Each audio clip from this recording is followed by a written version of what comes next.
Good evening, Speed Gaming and Rando fans. I am the White Witch Lyra, and tonight we have the most amazing matchup between two people that weren't exactly fortunate in the first round. We have the lovely Zardy Captain versus captainnerd2.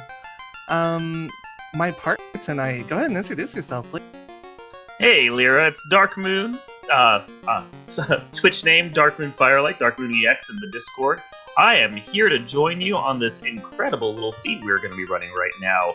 I watched the Czar match earlier, and that was a tough beat for him. He got behind and couldn't quite catch up, and though he tried, he ended up in the 0-1 bracket, sadly. It's okay, it's only week 2. One loss isn't going to go ahead and set you back too. Oh yeah. I fully agree. There's plenty of tournament left to go, and you can fight your way back from this without it even being a problem. I'm interested in the parties that they have selected this time, because it looks like they're, with the Forced Black Mage, they've both decided to go with the Black Mage, White Mage on the set. But Czar here has 2 fighters, and while Captain Nerd has a Thief and a Red Mage. Lyra, what do you think about that? I think Captain Nerd is actually gambling because that is a very squishy party and it has the potential to get blasted pretty early. It seems like they're trying to favor going for XP grinds and certain trap tiles instead of just going for overworld. Well, it's an interesting thing to look at, because with the Thief, you're going to be able to run away a lot better. And I know there have been some seeds here early on where running away from a lot of the packs could have probably saved a few minutes here or there. Some awful marsh caves, some really awful monsters on the overworld. It seems like prioritizing running right now might not be the worst strategy, especially now that they have the Thief back since it was banned in week 1. But I don't know. I'm kind of leaning towards Czar. I like the double fighter in this instance. We have ourselves the countdown in SRL. We are starting up this match right now.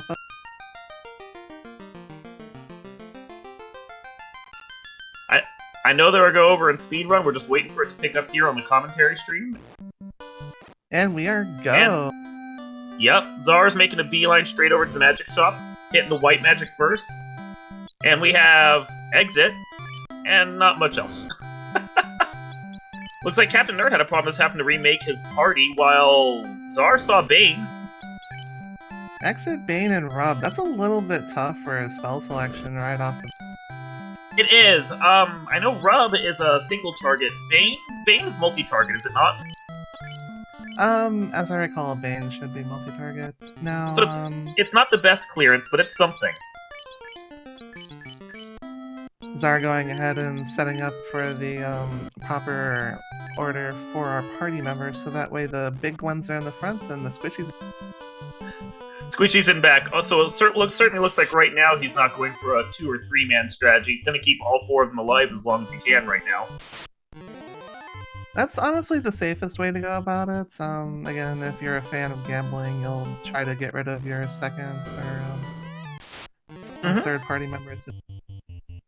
Yeah, and Czar's going straight in, going to take on Garland first, try and get his 2 free key items there. One thing I'll note with Captain Nerd is that his Thief actually is going to get a bit of benefit at the first level spells, because one of the things there that doesn't really benefit Czar was Saber. And the big Bane, but Czar runs into the bat who goes, Kiki! He just wanted to hang out. It's a bat party in here. So he got the cube. Did we see what he got from the king? So the king was actually the very first ribbon. That's a huge thing to get her. That really is. That's going to be very nice for them. I've seen enough seeds right now with awful things in March. That ribbon is going to keep people alive. Start taking a little bit of time to shop up, rest up, and we're going to be on our way to our first locations. Captain Nerd actually checked the chests in Temple of Fiends. There was a cabin right there. Yeah, I mean, it's nice to have early on. I'm certainly of the opinion that you want to see a couple good weapons or some good gold right now this early. Cabins are great and all, but you can buy them. A lot of money there, about 4,000 gold that Czar missed out on. Also finding I think it was a shield too, so that's... Yeah. Opal shield is nice. Hopefully it sells for a decent amount, because that's all Captain Nerd is really going to be able to get out of them, but it's a decent thing to have. Oh no, but the giant mess of monsters is making a mess of Captain Nerd's party. Oh no, Stone! Oh, Oh, that Temple of Fiend's party pack is not pretty. But Captain Nerd makes it out alive and is on the run back to with only 1 HP on that.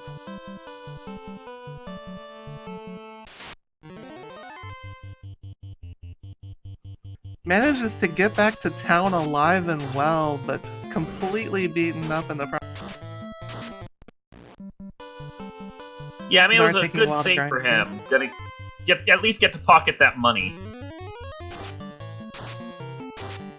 Oh yeah, that 4K is gonna come in huge early.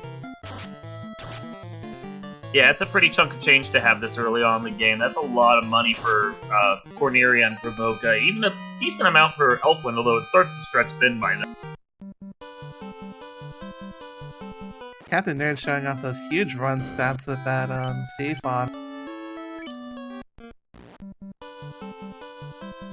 Looks like Captain Nerd might be trying to take a little bit of an imp grind, or possibly running back up to Temple of Fiends again, even though there's not much to get out of it besides...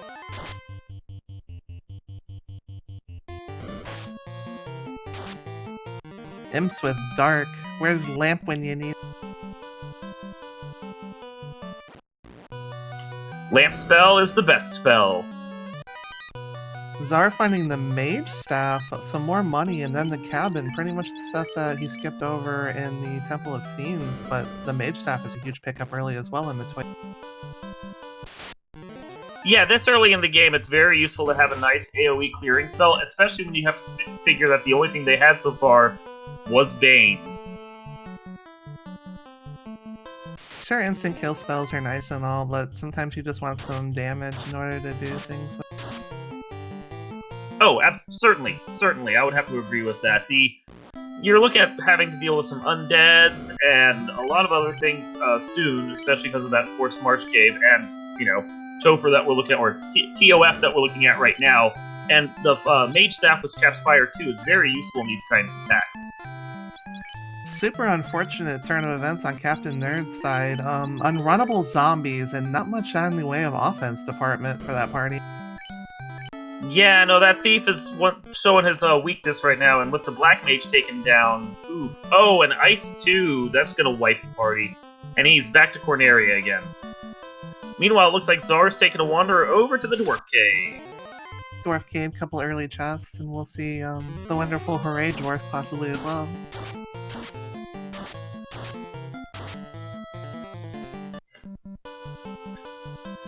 Getting the Final Fantasy special right there, killing half the party and then immediately running from it. The ship was loose, oh dear. A ship in a box. Well, that's one of the two key items that we needed that's loose. And since we already know that the king had the ribbon, that means all we're looking for is one more loose item. No question about it whatsoever. This is quite the scene that we've got ourselves here. Who rolled that? Well, Czar doesn't seem too upset. He's off and running. Czar taking to the high seas, which is actually the theme for our wonderful tournament here, is sailing the high seas, making one member of the party walk the plank as far as the jobs of the light warriors. Sir, yeah, it is. It's sail the high seas, which means that they get they're expected to get a ship early. Whether or not they do is the thing. But that also means that they have a free bridge and a free canal with the bridge over it, so they can walk where they need to around the surface sea. And then as soon as they get that ship, they're off and running across the ocean. No question about finding the TNT or anything like that. The real question is whether Captain Nerd decides after going towards Matoya's cave and then Provoca possibly. We might see an actual branch of the... Czar going over to Provoca right now, actually, running into some quality pirate. Having none of them, however, just completely opens up a can of... And Provoca looks like it's on rack. So we know where the Fiend of Water is hiding right now, just whether or not we're going to be able to get to him anytime soon is the question. The answer to that is probably not, as Czar goes ahead and takes off after grabbing a few items. Well, now you know where some high-level spells are. Let's just ignore that town for a little while. Czar finding the wonderful sharks of California as chooses to just not deal with them and is taking a moment. Just figuring out what his plan is, seeing where he wants to go next. Again, the Marsh Cave is required, so there's a good chance at some point that they're going to have to go there soon. But it looks like he might be wandering back up to Temple of Fiends, going to check what those 3 chests are that he didn't grab yet. Not going to get a whole lot from it, and he may just reset out afterwards. Honestly, Czar is in a better position to take advantage of those items that were in the Temple of Fiends, because an Opal Shield might come in handy a little bit later for 2 fighters. Yeah, but right now it's knowledge for him. Whether or not he actually wants to try and walk that out and carry it with him, or just reset out, know it's there, and go back and get it later, is the question. Unrunnable My Little Ponies, the Apocalypse Ponies.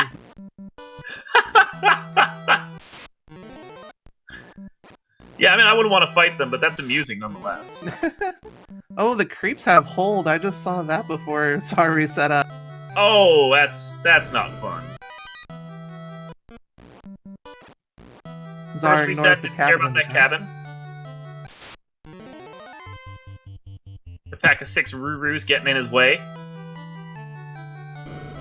That is one expensive in comparison to the other ones, as Captain Nerd actually takes 345 and walks out.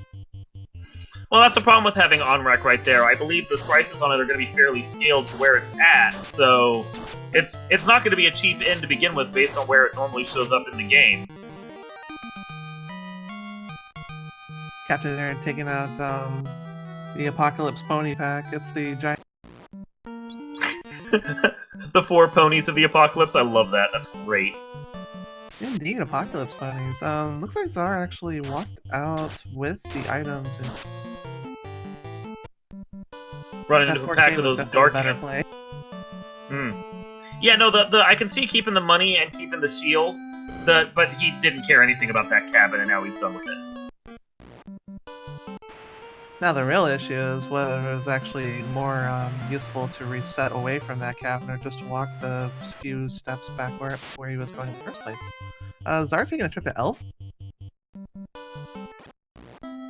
Elfland is straight vanilla Elfland. Oh, that's a really good surprise. This is the second time I've seen this in this tournament so far. The elves just don't seem to want to move. They like their forest, and they're not going anywhere else.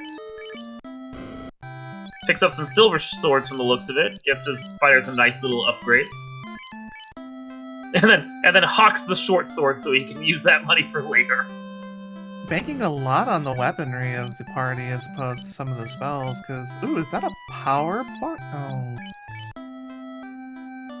I don't think power bomb can show up in the stores right now, so... Not with the flag set we have, but that's a fast and a fire 3 at level 3 black. That's a nice little combination of spells right there. Especially when you have to go into a Marsh Cave. Heal 3, Life 2, Cure 3. White Mage is loaded for level.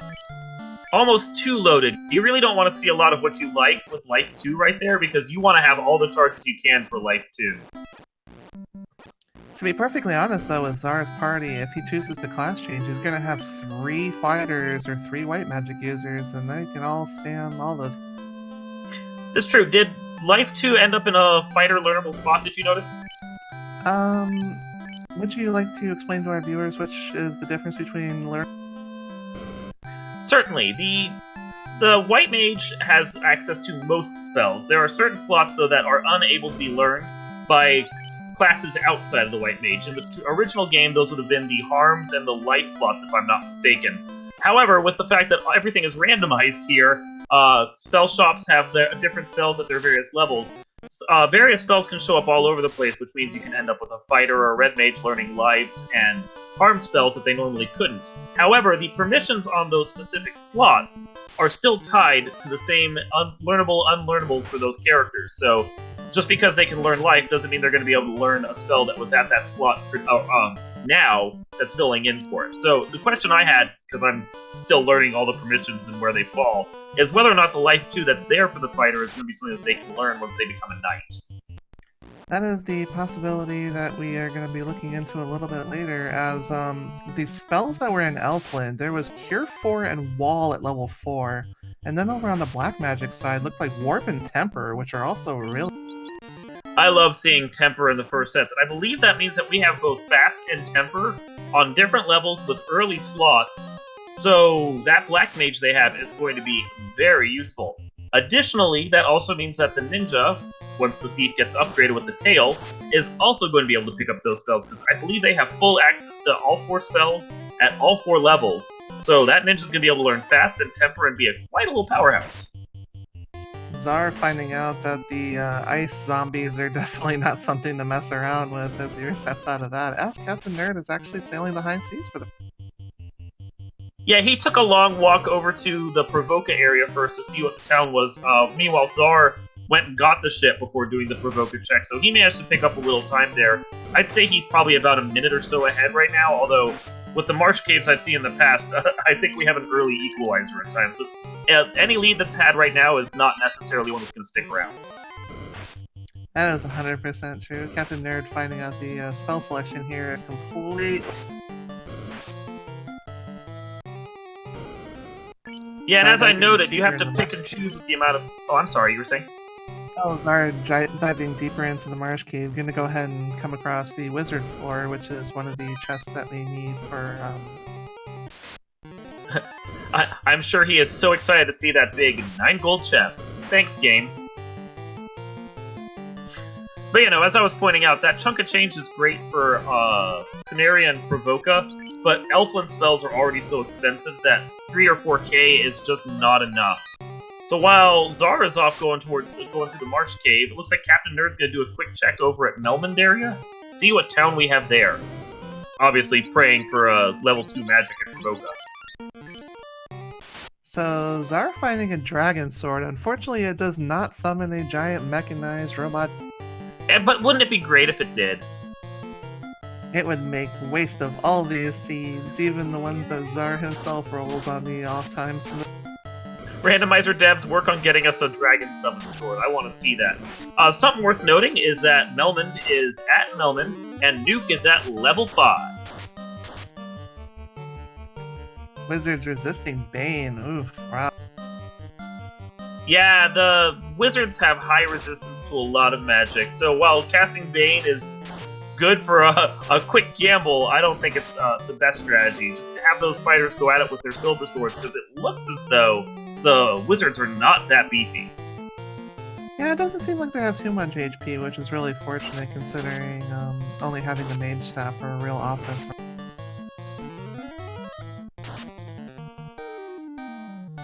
Although this one wizard is certainly putting up a fight right now. But Czar crits with a certain blue blade that hasn't been found yet, and has advanced to level 5, finding the Oxy Ale in the chest, which actually makes that trip over to Onrak that much more... It certainly puts it on the table. I wouldn't say it makes it appealing, though. Early sea dive to mermaids? Sure, why not?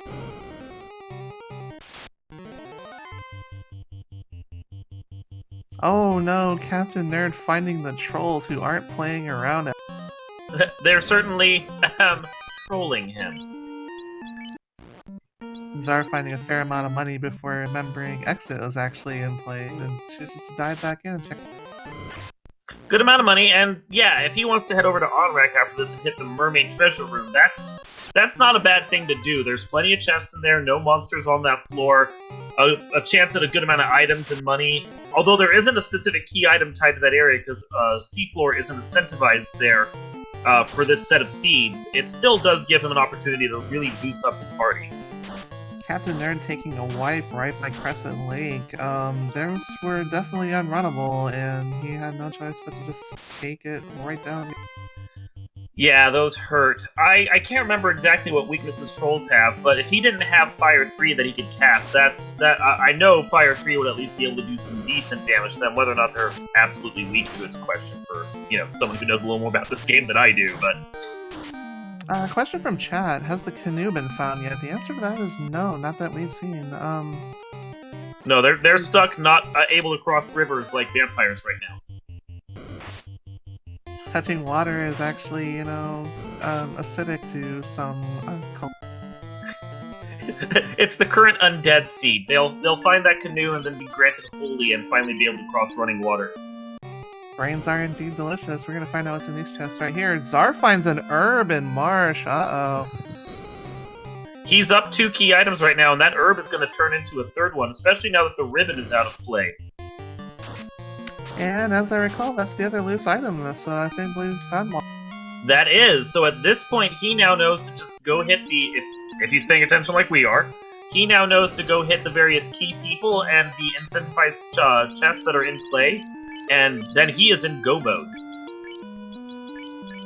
Ice, cave, and ordeals aren't looking all that great right now unless you're looking for...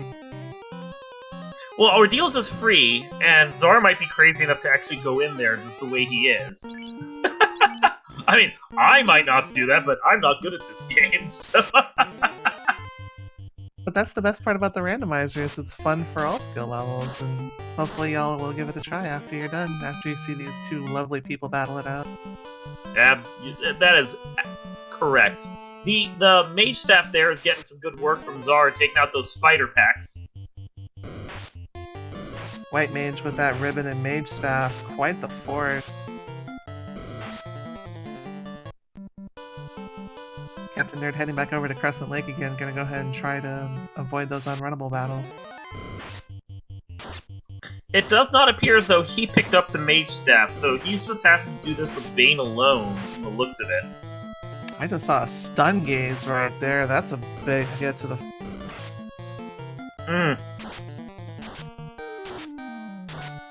Yeah, it really does look like that white mage with the mage staff is Czar's MVP right now. And the party goes down without a huge struggle. That Cobra is putting up a real fight, does not want to die. There it goes, poison smoke. If the Cobra's having a problem dying, just call G.I. Joe. Captain Nerd fighting in the unrunnable trolls again, but this time only finding one of them, so might just be able to take it. But Doom meets his doom right there.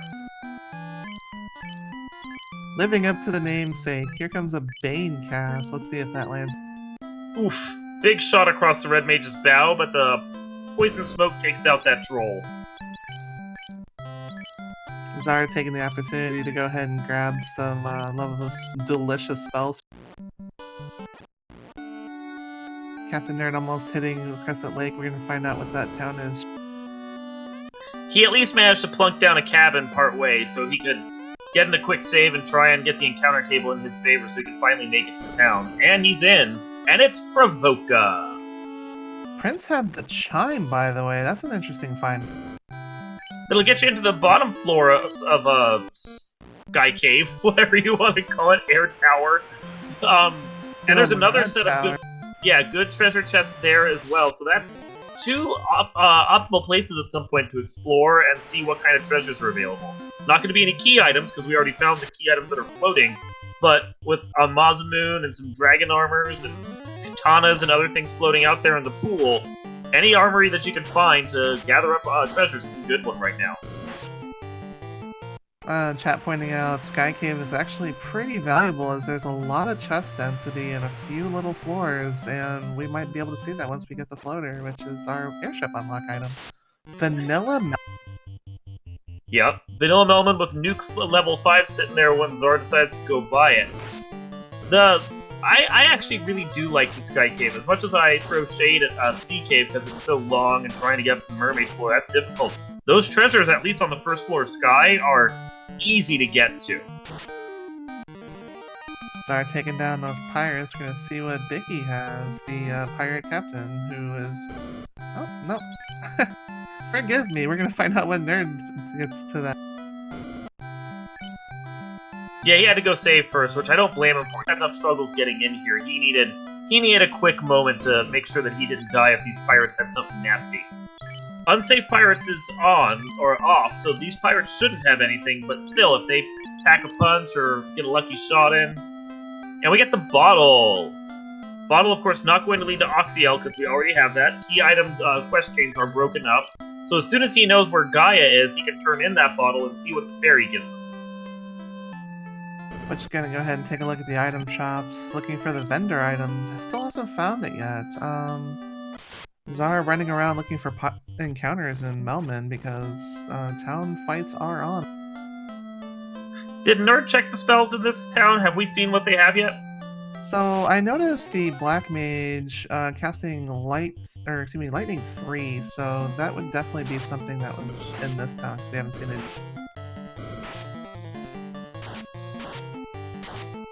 That mage staff still doing work for Czar over there.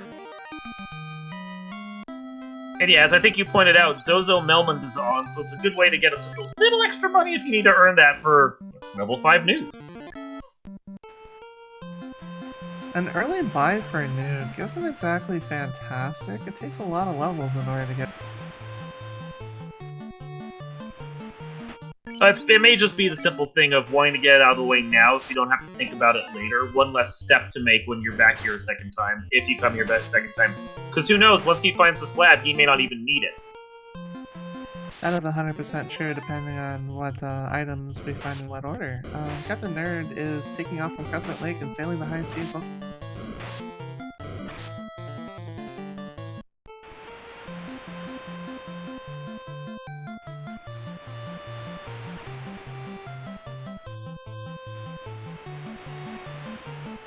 So it looks like Czar is hot on Captain Nerd's heels in this instance. He's heading over to Crescent Lake now to see that it'll be Provoca.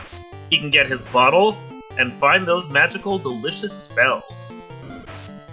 Captain Nerd deciding to go ahead and take a map check, so... heading back over to a Melman map.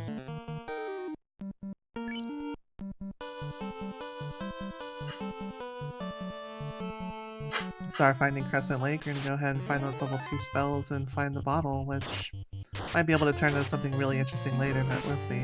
Giants have Stinger, though. That's pretty annoying. It's ugly. I wouldn't say it's the worst thing, especially since they're runnable, so they'll poison you and then you run away and cure yourself. And Czar deciding he was tired of that noise and getting rid of it. But they're certainly not as bad as the trolls there that have their awful, like, unrunnable punching power. So Invis 2 I saw, and Invis, and some other stuff we don't care too much about. Invis and Fog 2, and then there's Ice 3 and Lightning 3. Cake and Stop, that is a really powerful second level black. Ice 3, Lightning 3 are must-buys for me. The Fog 2 being paired up with Invis 2, I think I just prioritize not getting hit to reducing the damage I take when I am hit. Don't have to worry about damage if they can't touch you. Captain Nerd making an interesting early Earth Cave play. Most people choose to actually save this dungeon for the very, very final. He may be playing X and Glance.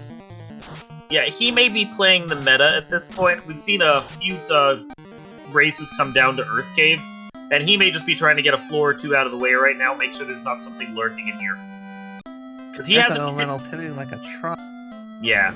He hasn't hit Marsh Cave yet, so he doesn't know that the second loose item is floating in there.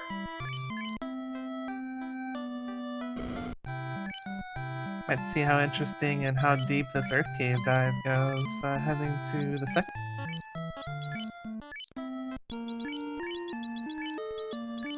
Only a couple chests in the bottom of the first floor, maybe choosing to wait a little bit on checking.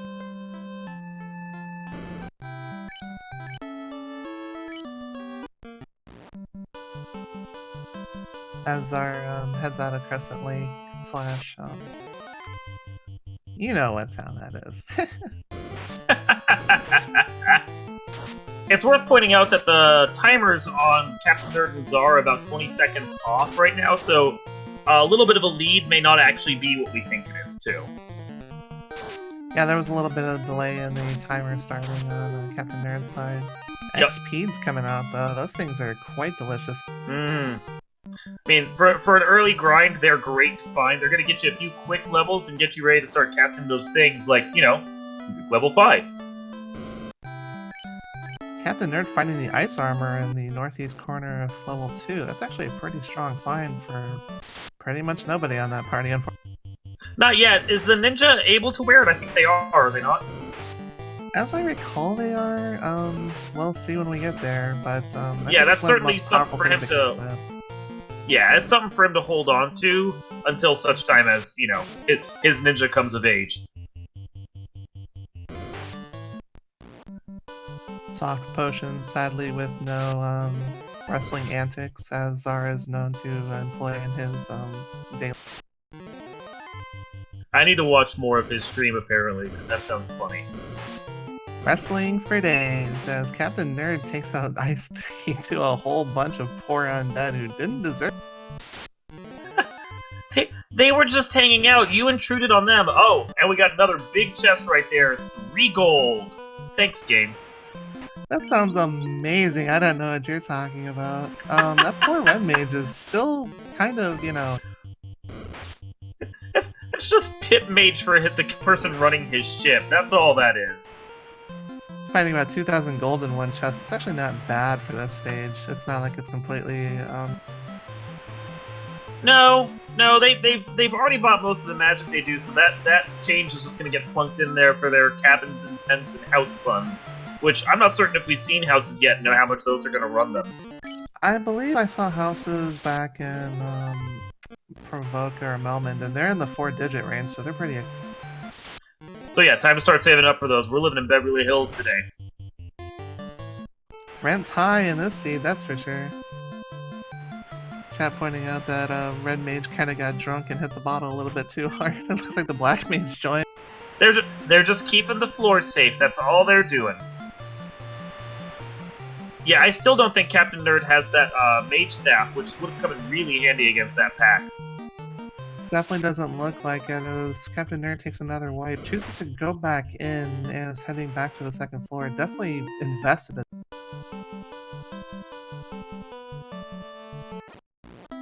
Our first look, it's the actual Crescent Lake for Onrak.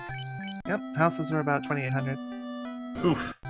I've seen them worse, but you never want to see it like that. Silver bracelets aren't bad to know about. You're really hoping for gold, though. Pro rings are actually somewhat cheap, too. There was Exfer, that was a good spell. And then Junk. About the best I saw there. I didn't really see much of anything worthwhile in black. Maybe, if you really want to try for it, sleep. Lock 2 is actually pretty interesting if you can ever find it.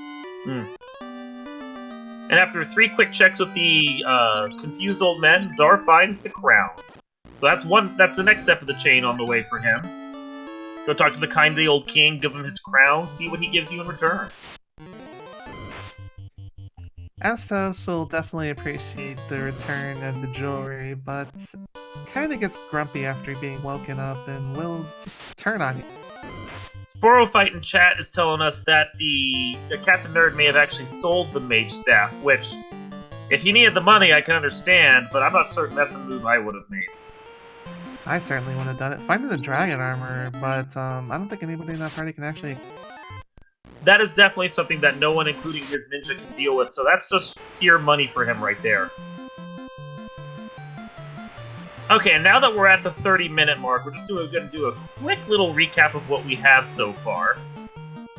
Corneria, of course, is at Corneria. So far, we know that Provoca area is Onrak, Elfland is Elfland, and Melmond is surprisingly vanilla with Melmond. Crescent Lake is Provoca, and Onrak is a Crescent Lake. So, Leafin and Gaia are either going to be the same as each other, or they are going to flip, because we already know what all the placement is for everything else so far. Moving on down, the ribbon came from the king, so that's the one ribbon that's in the pool. And then we know that the ship was loose in Dwarf Cave, and the herb was loose in Northside Marsh. So at this point, we don't have any other loose items that we have to worry about as far as, like, the key items to finish the game are concerned. We're still looking for a lot of key items, but we do have the bottle from Vicky, the Oxyale from over at Marsh Cave, the chime from the Elf Prince, and the cube from the Princess. And actually, the ship was located in the Dwarf Cave in that particular little room. Yeah, that was one of our 2 loose items. That was in Dwarf Cave. Captain Nerd seems to be struggling here with the Earth Cave, while Czar gets the canoe from the kindly old king who actually turns out to be Astos all along. I would have got away with it too if it weren't for those meddling light warriors. Those darn light warriors and their dog. But Czar not playing around with Astos completely puts him back in the sleeper. You go down and you stay down. Don't get back up this time.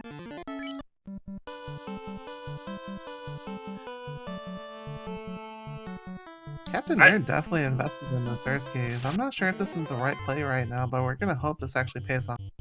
Yeah, this looks like his third dive down to the second floor, and I think at this point I would have just abandoned it. You haven't found anything worthwhile yet. Move on to somewhere else where you know that there's going to be some key items, and just continue onward with this. Earth Cave will wait for you. Well, when you're getting 0-1 and you're in danger of going 0-2, you want to make a little bit more gambling than you're used. Especially when you're up against Czar. That's a fair point. Back to the third floor of Earth Cave, finding the wizards definitely doesn't seem to want those.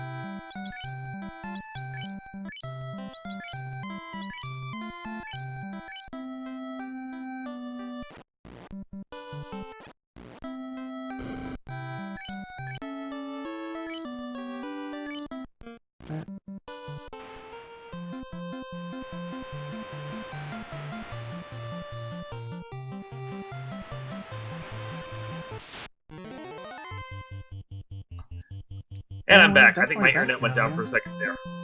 No, everything just kind of went poopy a little bit, but we're back now for sure.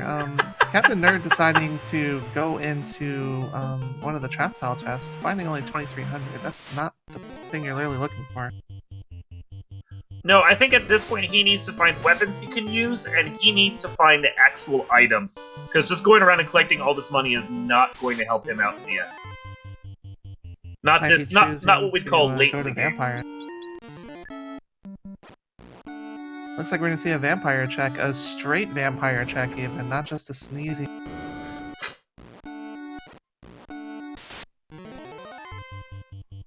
But having Ice and Lightning 3 should be able to just take quick work.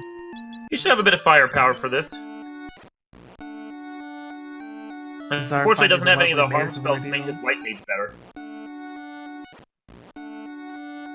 Invis 2 strats, very smart adapting to the rough power creep.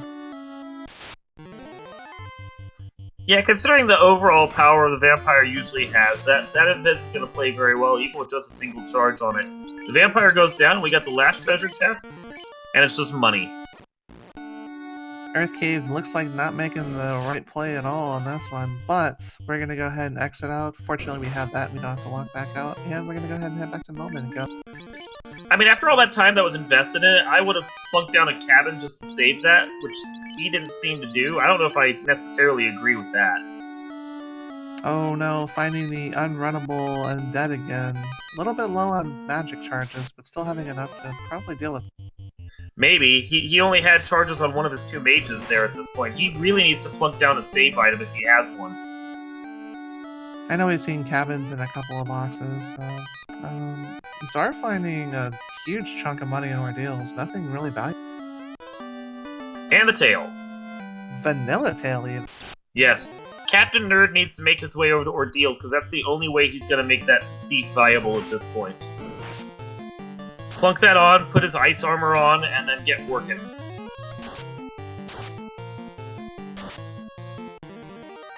Pretty squishy zombie dragons. Might be a good time to take a couple levels up.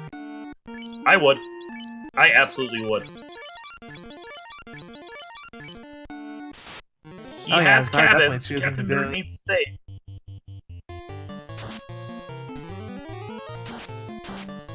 Here comes the tiger uppercuts. Tiger uppercut.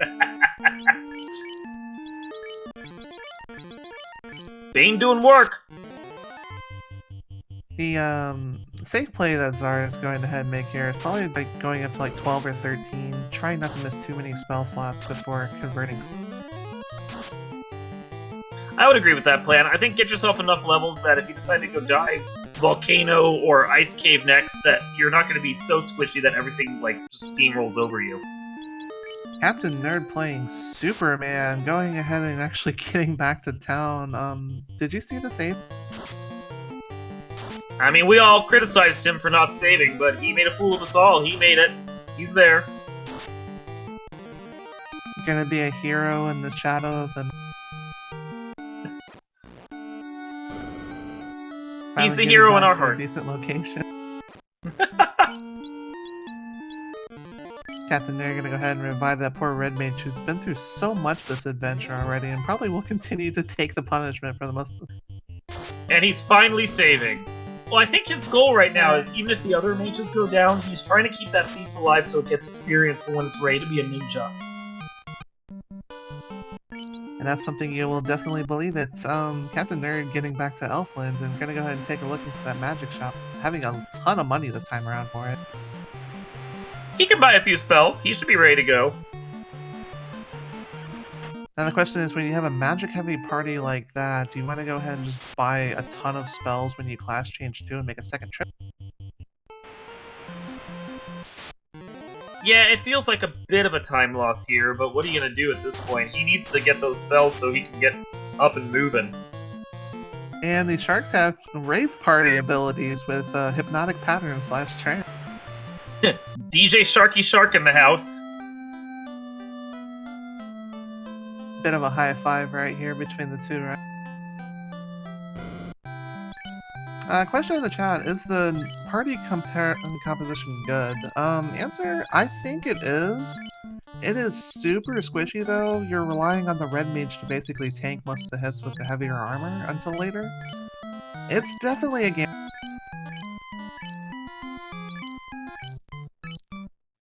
Yeah, I would agree that knowing where the Tail is at this point, I don't think that his party is a bad one. If it ended up being where Tail was hidden somewhere that they never went and he was stuck with the thief the whole time, it would have been a gamble that didn't pay off. But consider the fact that we know it's going to pay off for him long term, I think the thief is a good plan. That said, I think Czar is having a much easier time right now with his double fighter composition. Definitely the bulkier of the party composition. It's just a little bit more expensive if you're buying armor instead of just farming. I'd agree with that. Although I think in part he's banking on finding most of what he needs and not having to worry about buying too much. I haven't seen him buy a lot in the way of armor. He picked up those silver swords, and for the most part he seems to be surviving on what he finds in treasure chests. So Czar bypassing the desert. The desert is where you take the floater when you are ready to get the flight capabilities, but we still haven't seen it yet, and we're going on 40 minutes. Yeah, I think everyone's been hoping for a long time waiting for Floater, and every seed I've watched so far from this tournament, Floater shows up really early, so I think for once, we're finally getting to sail the high seas in proper style. Well, since Czar has turned in the crown and found the canoe, the ice cave and volcano plays are also available right now. Yeah, if it was me, I'd probably go hit Volcano first before going to Ice Cave, or doing, I think, as Czar is doing, going to Sky Temple. But, you know, that's why Czar is in this competition, and I didn't even enter. So, so we are definitely taking an early trip into Mirage Tower. Let's see, let's go ahead and check out.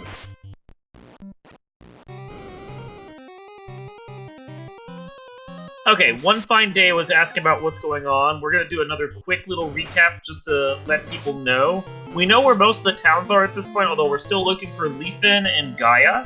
The king gave out a ribbon, while the ship was loose in Dwarf Cave, the herb was loose in Northside Marsh. The canoe came from Astos after you gave him the crown you found. I'm not seeing where we had the crown. Crown, there we go, from the sages. The confused old men had the crown right there. Take that to Astos, get yourself a canoe. The tail was at Ordeals once you can finally get to it with that canoe. Meanwhile, Vicky had the bottle. The Oxyale was in Marsh Cave, unrelated to the bottle. Triumph came from the Elf Prince, and the cube came from the Princess. We are still looking for a lot, but we at least know where our 2 loose items are. Czar finding a lot of Twilight parties here. Everyone's staying up all night watching movies. Vampires don't sparkle, yo. Question in the chat. No, Ice and Cave and Waterfall have definitely not been done by either of them.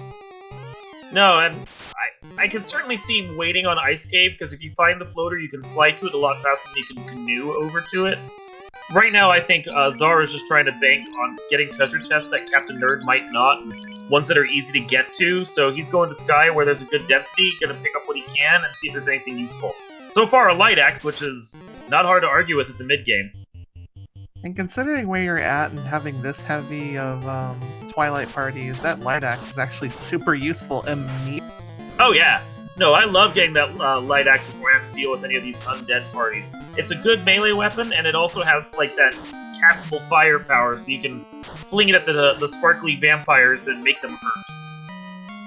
Captain Nerd actually taking the March dive, which was definitely required in this.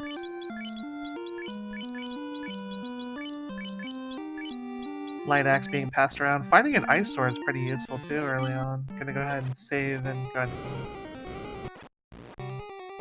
Yeah, get out, save that light axe, use it when you can. I mean, once Czar makes it over to Earth Cave and starts exploring the second floor and finds that dragon armor, he is certainly not going to be sad about that. Big whopping 9 gold chest. Woohoo! Thanks, game.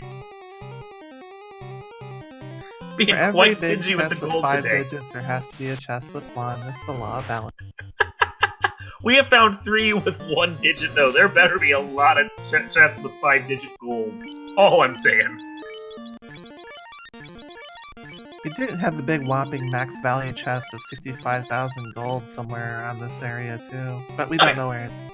Then it makes up for it. Although Czar is certainly not hurting for gold anyway, because he did that little mini grind of dragons. He's going to be good for the mid-game. Oh! Dazzle and Exper are on those man-cats. That is absolutely brutal. Falchion, 3 gold, Aegis Shield, another Light Axe. So both of his Warriors of Light are going to be ready to roll with their axes, fling them at the sparkly vampires. Cabin, Flame Sword, ooh, that's pretty. Silver Shield, also nice. 4,300 gold, a Bane Sword for that Tiamat. Gotta be Bane! And then something else that I missed. I don't believe it was anything super of value. No, his front warrior's got a decent collection of armor at this point. Oh, there is a power gauntlet floating. Did he just get that, or? There was a cabin in that chest, by the way. I believe the power gauntlet was from a long time. Couldn't have been too long ago. Tracker doesn't have it marked down yet, so. Captain Nerd picking up the Oxyale, gonna go probably head and just head on out of here. That's what I would. Taking the wise decision to exit out, but now remembering to save quickly. That's definitely. Tracker letting me know that he missed the power gauntlet earlier, so not a big deal. I'm not sure where it was exactly, but Czar has it. Hopefully Captain Nerd will find it, or already has it as well. So that's a nice piece of gear. You want that so you can cast Saber on yourself and get your big hits coming in. So, as I remember, the power gauntlet was like super early. I think it may have been somewhere in March. I would probably bank on it being in Marsh. I know it wasn't in Toph, and unless... Then they haven't gotten the key, so they can't do the Dwarf Armory, so I would assume it was Marsh Cave. We'll just say Marsh Cave for now until someone tells us otherwise. So, Captain Nerd going to head back to Elfland again. Czar is choosing to push into the upper levels and go into Sky Tower. There's a lot of chests up there, but the monsters are pretty... He may be using this as both a chest grind and an enemy grind as well, which it's hard to argue with that. There's plenty of experience up here if you can make it work. And he's got the life charges, so it's not like a quick Badman slap across the Black Mage's face is going to hurt him that much yet. As long as that White Mage survives.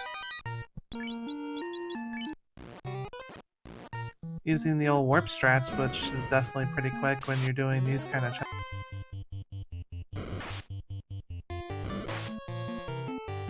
Those men are pretty evil, man. Czar going over to the east side. Them some nasty men right there. Pro Cape's nice. Ice Sword's nice. Ribbon. Second ribbon. Second ribbon. That's good for them. And now his 2 fighters can have some really good gear with those ice and fire swords. You're never going to complain about seeing those. Oh, looks like he has 2 ice swords now, so his fighters are well kitted out until they get turned into knights. Which he has the tail, he can do it any time now. Actually, not necessarily, because we're still looking for the float. You are correct. Thank you for reminding me of this. Did get a good problem. eye battle in there, so that's nice. Eyes are definitely a good use of early experience bomb. They are deliciously rich with experience. Definitely part of your daily diet. Yeah, I would agree with Sporophyte in chat. I do think that in this particular instance, Czar made the right move because he's getting all the gear he needs, and he can easily exit out at any point and save his gear and come back in and do some more. This has been a good grind spot for him, getting his levels and his treasure up. And a quick runnable pack right here, and he's out of that, not having to fight the nasty ponies and their bad guy. Chad also pointing out the potential of the power bonk actually embedding in the second chest in Dwarf Cave. I believe it was just money. I think it was money and the ship.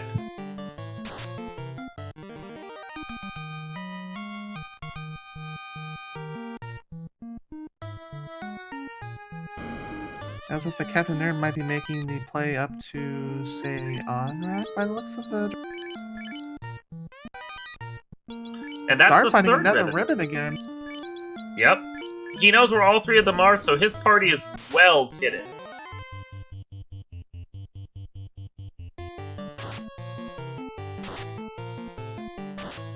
That's definitely all three ribbons, as the king had the first. Map strats.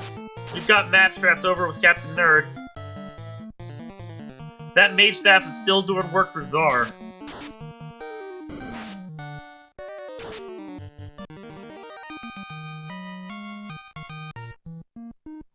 Yeah, as Chap pointed out, Czar already has the Aegis shield that he got here in Sky Cave, so as soon as he gets that dragon armor, one of his two fighters is fully kitted. No worries at all at that point. Dragon, Aegis, Ribbon, and Power Gauntlet, they're ready for chaos. You know, once we can get there. The Dragonite worms over by, I'm thinking of Onrak in the waterfall, taking another bite out of that port.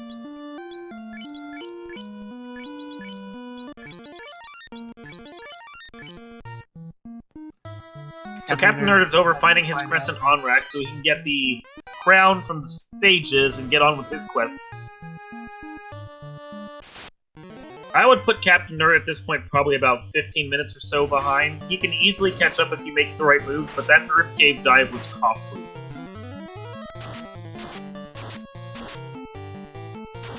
Captain Nerd looks like probably going to take a moment to check out the shops, but it's He got easier villager to- blocked.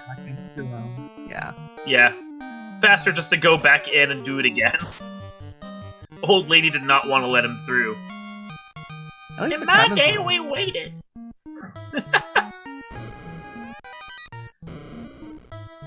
Speaking of cabins, we just found another one in the second floor of Sky. So we're gonna go ahead and looks like head out to the third floor and potentially head all the way up to say. Well, he does have that Bane sword. If he thinks he can survive the damage cranked out by Tiamat, it might not be bad. Yeah, you got Bane charges on your Black Mage, you've got that Bane sword, and it's something around the order of a 25% chance that Tiamat takes a kill from the Bane, so you do that twice, you're good to go. Not much of importance in the chest there so far. So Czar Captain warps Nerd back. was just in Crescent Lake, so checking the sages was probably the actual. But we will find out once we hit the next item. Yeah, I saw him go and check the stages. He got his confused old man item, I think. There's the shark with a stun lock raid.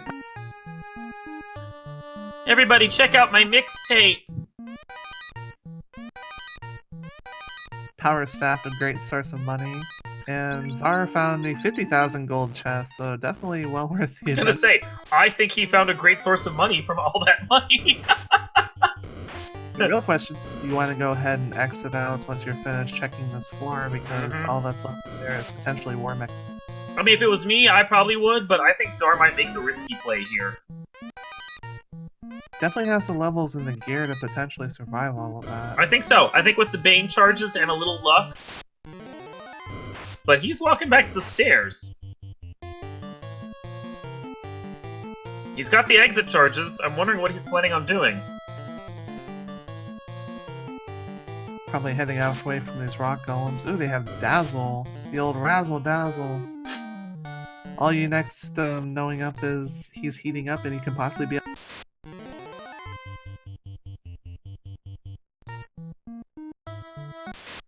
Czar missed room by the looks of it on the second floor, so I'm gonna go ahead and check that now. He may not have missed it. He may have wanted to, like, do this in a easier to browse order. Not finding too much for the efforts. Looks like choosing not to exit out or potentially not remembering, but I'm pretty sure he definitely does. He just had his spells open. I'm sure he saw exit sitting there with 6 charges. I don't think he'd miss that.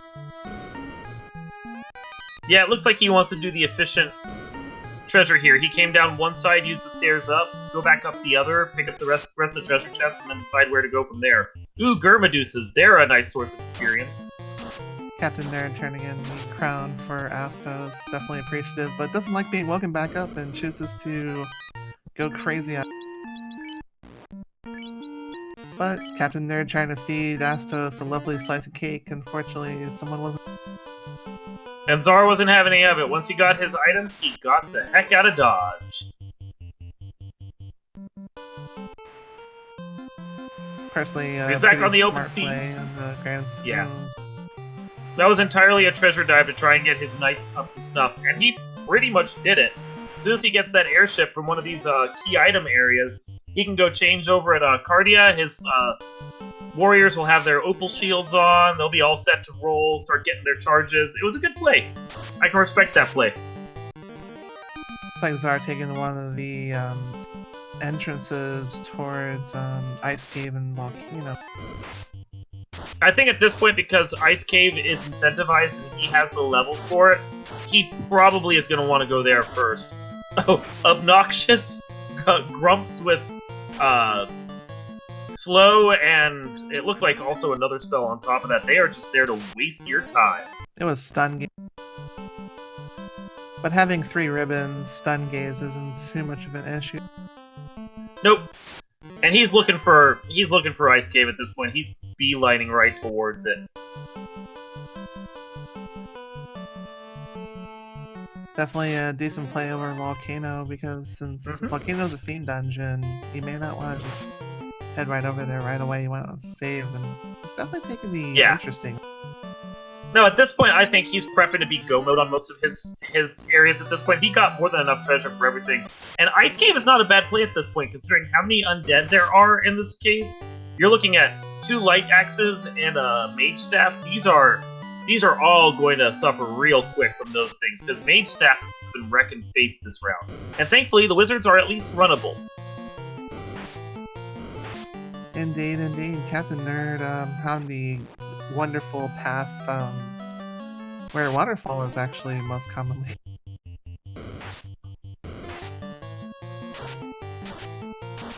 And we still haven't seen the vendor item, so its potential to floater is amongst that.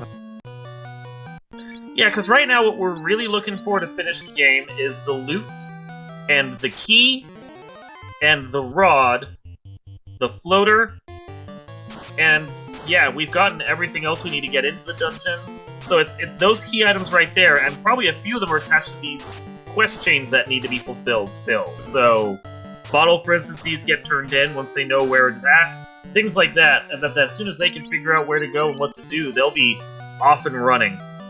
Captain Nerd taking another wipe right out there by Onrak, having to fight Astos all over again. Taking another big oof. That's another hit to his time right there. That sucks. Captain Nerd be able to figure out that one though and head straight back up there, since we haven't checked the actual Oasis vendor, so we're pretty unsure what that could possibly. And that is true. That is one incentivized location that they really do need to check. Czar's using the cheaty warp trick and grabbing himself the slab, so he can go get that translated over at Melman. Thinking about that ice shield, whether or not he wants it? He wants it. For all our lovely fans watching tonight, saving often is definitely super. I do recommend everyone does it. Captain Nerd gonna go ahead and head back up towards the Conaria.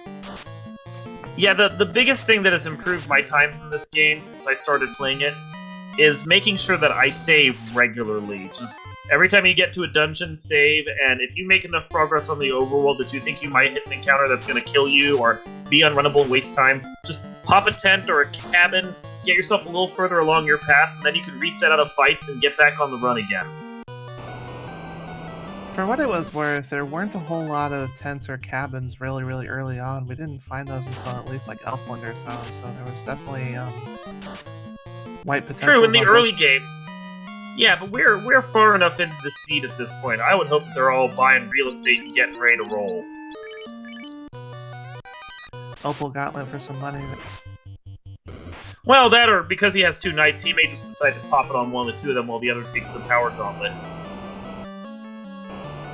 We have seen, I believe it was pro rings back in Melman, so a little. Weren't they like $8 grand? They didn't seem that expensive.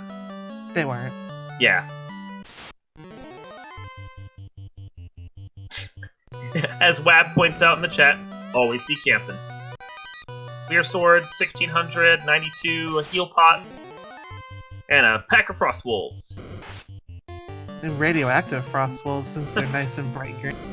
They have found the secret of the ooze. Nothing in that room, unfortunately. Czar choosing to head through the rest of the night. Yeah, So simple Sarah. They should be able to get 3 houses on each of their properties at this point. Czar's been playing a lot of Monopoly lately, definitely having some of those strategies in mind and sharing them. So far, he seems to be monopolizing this seed, that's for sure. But oh no. Hey, you teed it up, okay? That's all I'm saying. Finding a pro ring right there, though, that's actually pretty valuable. I'd say that's even more valuable than that Opal Gauntlet he grabbed earlier. Chat pointing out Ecto Cooler, that was a delicious high C flavor way back. Oh yeah, that was like weird tangerine but a bright green. I really enjoyed that flavor. It was set 2,000 years ago.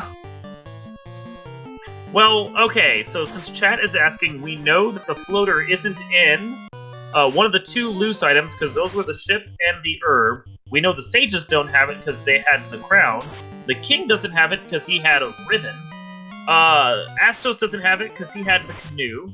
It's not at Ordeals because that was the tail, and it's not over in Provoca with Bic because that was the bottle. Oxiel was in Marsh Caves, Slab was over in the Incentive Ice Cave, Chime was in with the Elf Prince, and the Cube was with the Princess, so Floater can't be in any of those areas. That means that wonderful play that Captain Nerd is making into the waterfall has the potential to definitely be... It is. It's one of those areas that's been granted access because of the Astos canoe. It's one of the few areas I think that's left to us where the floater is not going to be required in some capacity to get there. Because we are playing extended open progression, but that doesn't mean that every area is going to be accessible once you get that ship. That is definitely true. This is definitely the right play on Captain Nerd. Being able to potentially open up the time gaining back by a large margin, finding this floater way... Semi-stable, because we know where the 2 loose items are, we knew it couldn't be in the top of Earth. That was, as far as we knew, that was just a treasure and money grind at that point. I think Czar exited out of the Ice Cave Wab. He has 6 or 7 charges on his white mage at this point, so he probably was just like, I'm done, I'm out. There we go, Captain Nerd about to make the big reveal for us. Once you get past finding these, the waterfall party pass. Bunnies. Oh no, stun lock on the cockatrices. Oh. He ambushed by a pack like that. Now he's down to his 2 mages. I don't know, I think in this particular instance I would have thrown a Hail Mary Fire 3 and just see if I can get out of it that way. Because sometimes just... Captain Nerd making the right... Yeah. Sometimes suppressing fire is the only way I get out of these things sometimes.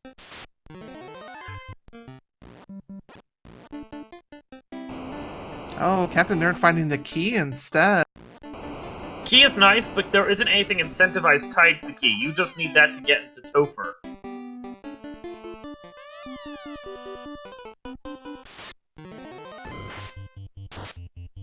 That means we're gonna have to translate the slab apparently.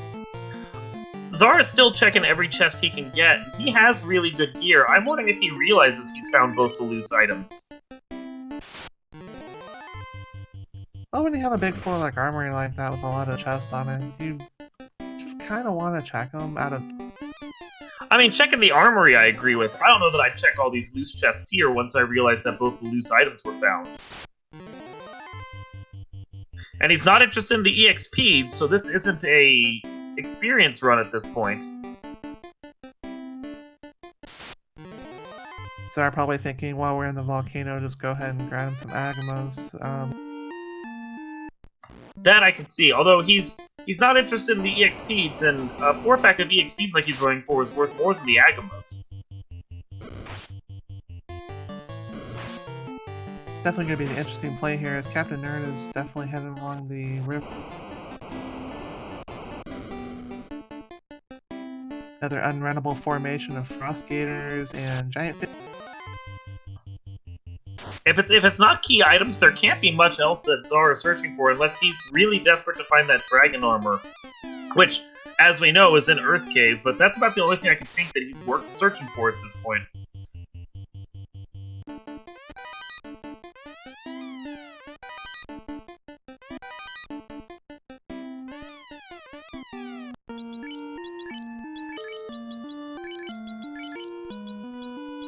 Vanilla location loose items. Want to go ahead and ask that?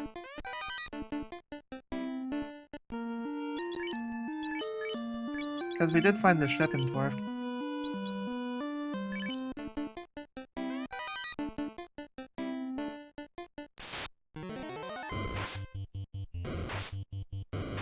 So I'm running into some parent lists here. Captain Nerd, take the temporary break to on-rack. Go ahead and save up and head on back to the ship.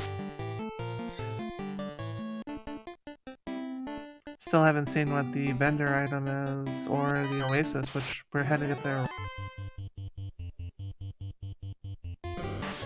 Yeah, I think Adamant does lurk in Sky in the traditional game. TNT is in key-locked Corneria. Tail is in Ordeals traditionally, so that was vanilla for this scene here. Crown is in Marsh. Those are the vanilla loose quote-unquote items, although we wouldn't consider those loose in this game because those would be incentivized locations if we're playing them normally.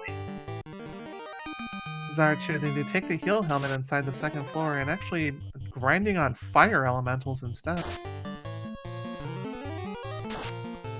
They're not a bad source of experience, especially if they're kind of piddly, which these do seem to be. They are not really tough fire elementals at all.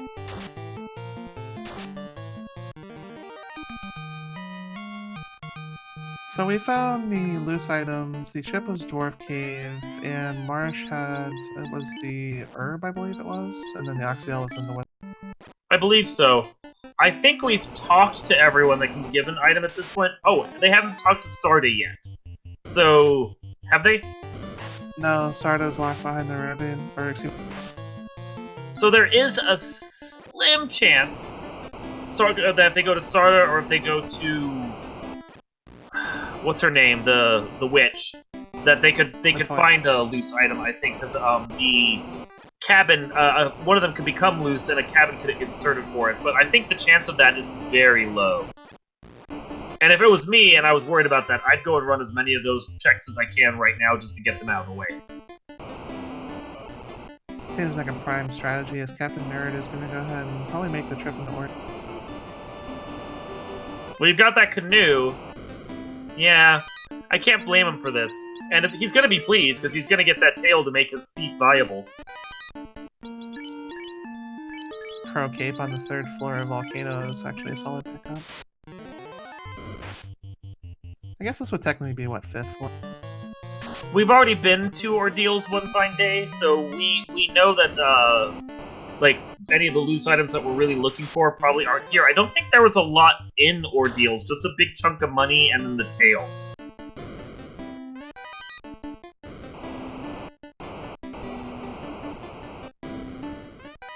Playing it fast and loose at Ridgemont High. Czar finding the defense sword in the... And yeah, we can't get to Sarda right now because we don't have that ruby or an airship, so right now Sarda is ruby locked due to the Titan's tunnel. You're gonna have that to feed to the hungry Titan before you can get it. Now, there's been plenty of seeds that we've had so far where Sarda has had the ruby, so it may just be at the floaters out there somewhere that they haven't gotten to yet. But there are still a few, like, paths through this game where the Ruby could be hiding behind another key item, and then Sarda could have the floater. So we are looking at a long ship seed right now, while Czar is exploring the volcano, and Captain Nerd is following his footsteps through the castle ordeals. Speaking of volcano, same in the armory room, there was also an opal bracelet right there, so that's huge value for defense. Oh yeah, one of his 2 mages is going to be well equipped at this point. Another opal gauntlet that we just don't care about at this point.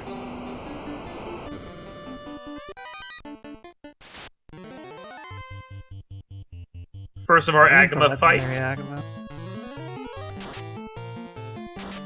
Beefy too. That was a 392 hit from the Ice 2 on top of a mage staff, and that Agama was still standing. Agama facts. Agamas are indeed squishy in this seed, so they just completely crumple.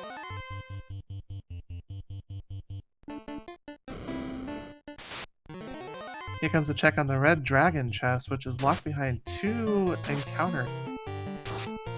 Yeah, see, this isn't an Agama that I would want to grind on. It took 2 silver sword blasts and was still standing. That's too much for me. And Red Dragon has a ton of absorb.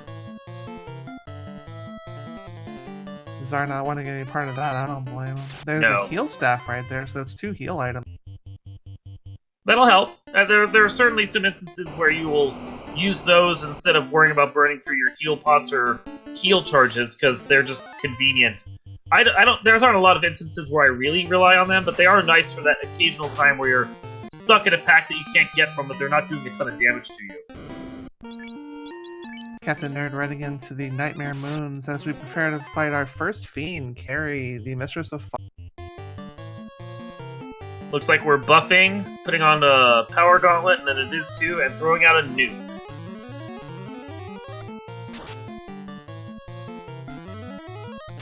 $108 damage from the fighter, followed by a nuke for 240, and Carrie immediately goes down. That's a fairly papery Carrie 1 right there. Not a lot of trouble from it. And Czar's on the board at 1 hour, 9 minutes, 56 seconds with his first orb. And to those just joining us for the first time, you do need 4 orbs behind the 4 fiends in order to unlock the Temple of Fiends, which is where the Ultimate Beast Chaos from 2,000 years ago is. That's our final boss. Yeah, this is not one of those seeds where you're going to get any free orbs. You got to earn all 4 of them. I don't know, that volcano was pretty free, and that armory was pretty... It worked out in the end for him. There was enough good stuff in there that checking everything wasn't bad.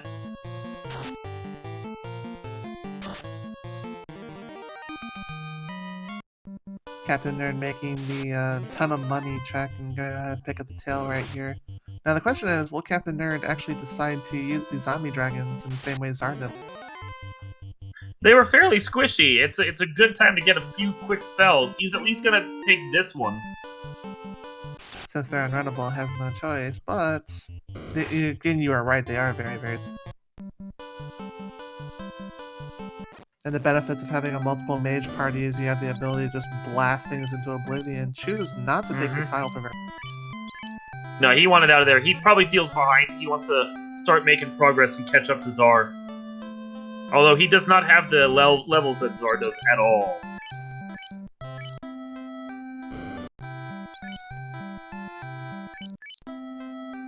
Slow and Blind and the level 7 Black Magic Shop at Omrak. I don't think Czar is going to care about those at all.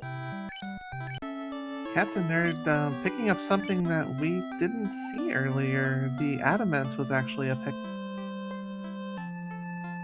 Yeah, where was that? They've both been to mostly the same locations by now, so... Ah! Apparently the Adamant was the vendor item over in Oasis. Oh, really? That would explain it, since Czar hasn't been in Oasis yet. Good call out. It does indeed, yeah. So that takes the vendor item out of the equation. We're still missing 6 key items left in the pool, and then we'll be able to know what's where and what we're still looking for. Thank you for that, chat. Much appreciated. Yeah, Czar gonna go ahead and head deeper into Sea Shrine, choosing to ignore the mermaids for later, which is the play most people make.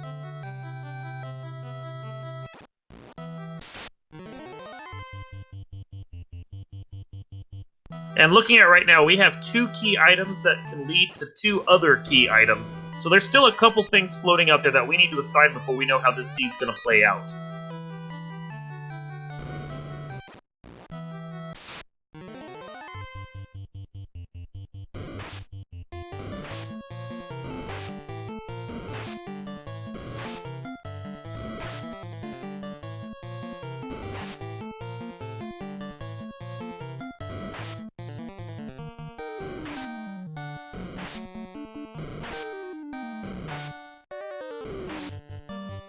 So Zara's dealing with a nice, lovely pack of lobsters that seem to be wrecking out his party right now. 3 of his members are down. White Mage is still standing, but gets away with 27 health and starts picking his party back up with those Life 2 charges. So, thankfully he had them. Lucky he had them. But yeah, he manages to get away from that lobster pack and is still moving. It's the nice thing about Life 2. As many will say, it is the best heal spell in the game. Heals 1 more energy than any other spell can. The energy of life, as ghosts are definitely runnable this time. They're runnable, but whether or not you can get away from them before they run over you like a truck is the question. Thankfully, Czar manages to get away from them this time. Oh snap, we just found the Mazimune sighting in C. So yeah, Czar has to be pretty happy about that. He may still be looking for a Vorpal or a Excalibur right now, but he's gotta be pretty happy with his build-out. Well, considering the Mazimune is made out of silver metal, therefore it is the 2nd place blade, of course Czar's going to be looking for them. So it looks like the Mummy Wiz Mummy pack has a very high ambush rate, because this is the 2nd time that we've seen the pack, and it's the 2nd time they've ambushed a party.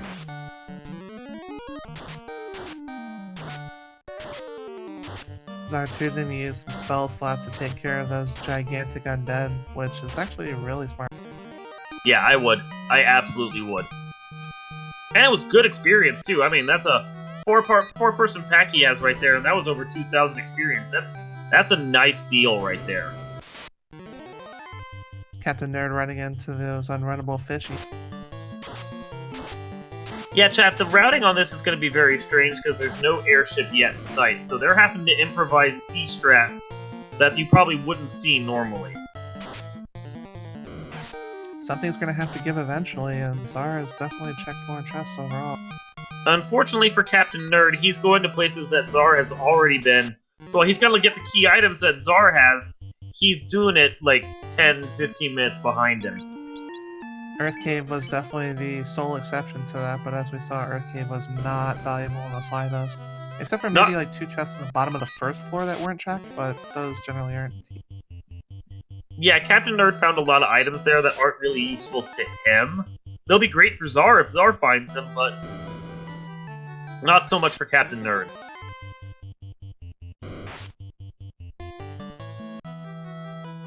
Captain Nerd healing back up and heading back in the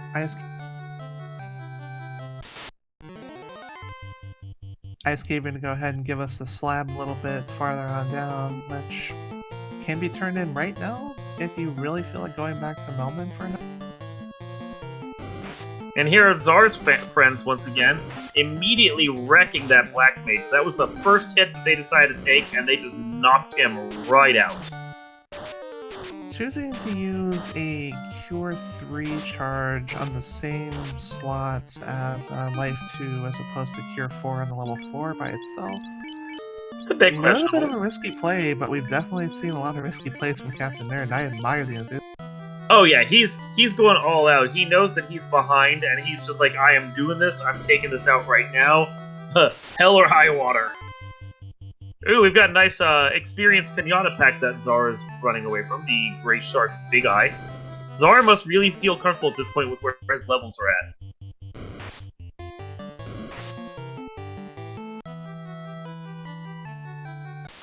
Chat making wonderful old school music reference. Captain Nerd's gonna go ahead and find the slab after using the old warp. This time Czar decides to take the Gray Shark Big Eye pack.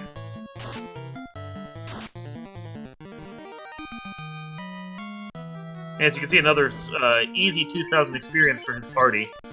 Healing up and getting ready for the Master of Arms, Kraken 1. So, Captain Nerd actually making a really strong play, choosing to exit out of Ice Cave after getting the incentive item, which, to be perfectly honest, Czar did check those chests down there and they weren't anything valuable, so Captain Nerd just made some ground. Yeah, no, there was much more value over there. Meanwhile, Czar has his front fighter get rocked by Kraken 1. Not down, but certainly hurting.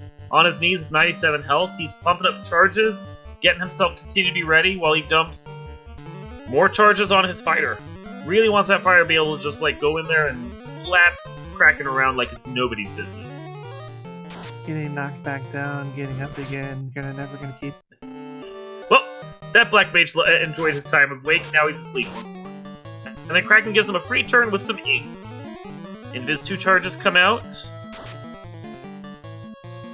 And 144 from the top fighter takes out the Papery Kraken. He had glass cannon right there. He had all the damage, but he didn't really have a lot of health once the battle started raging. Czar picking up a second orb right there. Captain Nerd still heading over. Looks like making the volcano play, which will probably full clear and then head out to. He will. So he's doing the steps Czar is doing them. But yeah, that Earth Cave dive that really hurt him. And it looks like Czar's going back, and now he's going to go hang out with the ladies and hit the mermaid room. Definitely seems like the good play after resting up and making sure to save, because you never know what... Oh yeah, absolutely. He was looking for certain things that he could find, which he did get his Mazim, and that is nothing to complain about right there. In some ways, that Kraken dive was the perfect way to do it. But now that he's here, and he's got the time, and the equipment, and the levels, go see the ladies and see what they're holding on to. Chat pointing out the fact that this is what's commonly referred to in our wonderful community as Czar and... I've heard that term really before, weird, and yeah, really weird. I think that the fact that we haven't found the floater yet is like perfectly Czar at this point. I believe in the PSP version you actually could cast Exo to escape fights, just not in the... They probably did it to align it more with like teleport and other spells that allowed you to do that in later games.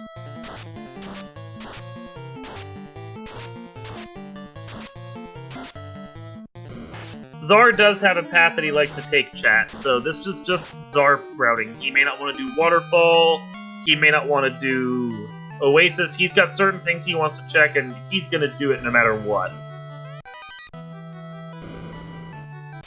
It's not a bad thing always having a game plan that you're set to, but sometimes it can lead to falling a little bit behind, and we're starting to catch up a little bit. He's lucking out right now, at least in part, because Captain Nerd is basically taking the same path he did. I think he was trying to play risky, but the risks didn't work out, and so now he's falling on a default path that he can take. Czar heating up with another Razzle Dazzle group.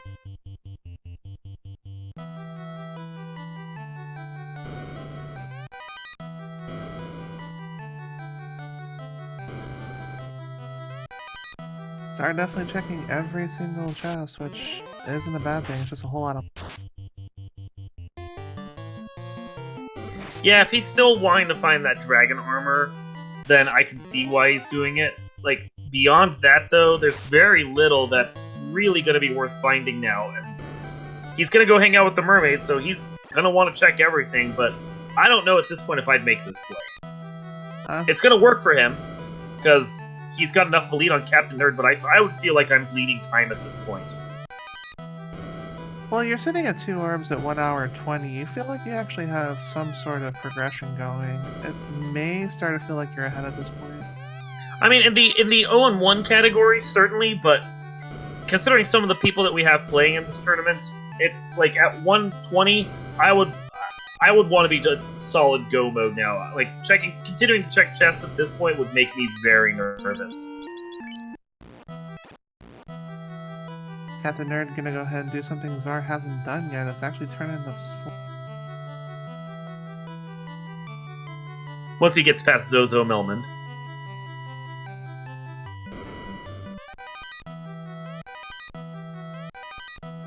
So he has it translated now. Now he just has to go talk to Leafin, wherever that might be. Because I don't think we've actually seen Leafin yet, so we don't know where Lupa Lupa Land is. It's only one of two places it can be. So Sea Shrine and Sky have both been full clear. As well as most of Earth Cave as well. And Volcano, so... Although by different people.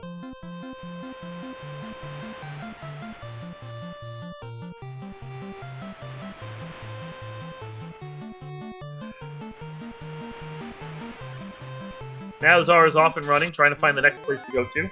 Captain Nerd taking the initiative, using the key and heading on over to the Dwarf Cave chest armory, which is something that hasn't been... It has not. And also turning his adamant to get the crystal, so that's a continuation of the quest. And I'm fairly certain there has to be something in that quest chain that's going to be necessary.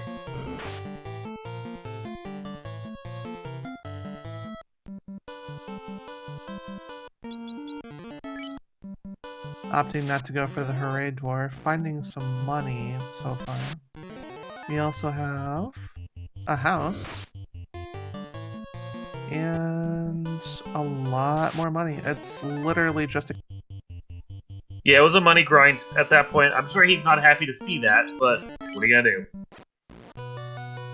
On the plus side, now that you have the key, even though it's painful to walk back to each of the places that are key locked, you can definitely start checking.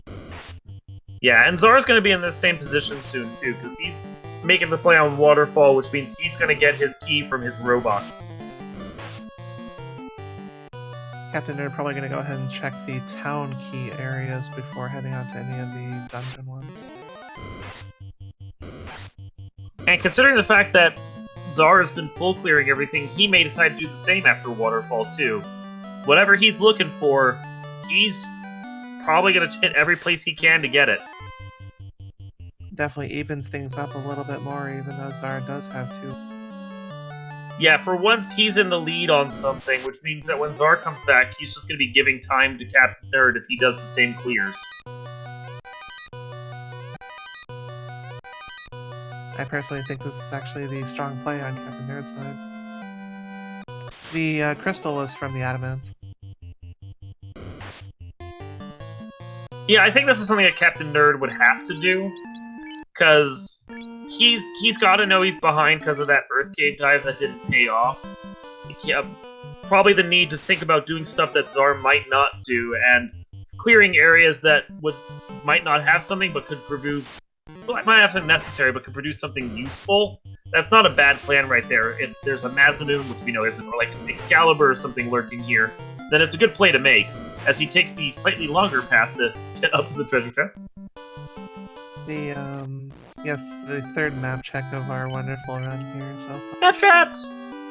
Flame armor, which will be good for his, ninja. And not much else. But he's gonna walk that flame armor out. That would be pretty horrible if the crystal was indeed the root. Yeah, we've got our votes coming in for where everything is gonna line up at this point.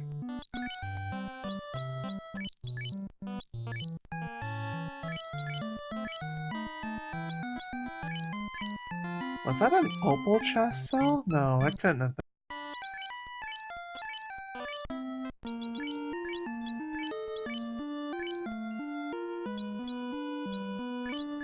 No, it definitely wasn't an opal bracelet cell. That was definitely, Opal gauntlets. He had a couple of opal gauntlets he was sitting on, and he doesn't have them now. Captain, we're finding the floater finally. We have some serious progression here. This is going to give Captain Nerd the chance he needed to catch up at this point, because he's going to be able to take to the sky and move a whole lot faster. Yeah, this is the break Captain Nerd needed, because Czar seems to stubbornly not want to go to the Oasis, and the longer it takes for him to go over there to get the adamant, to get the crystal, to get the necessary floater, the more time he's just going to bleed to Captain Nerd.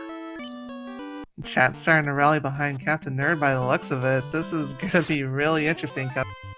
Always vote for the underdog. He has a chance now, and I'm hoping for him. As more members of Team Horpel have finally shown up in the chat to bolster it. Hey, Vorpal Sword is the best trash sword you can get. Not compared to the silver metal blade, second place, baby.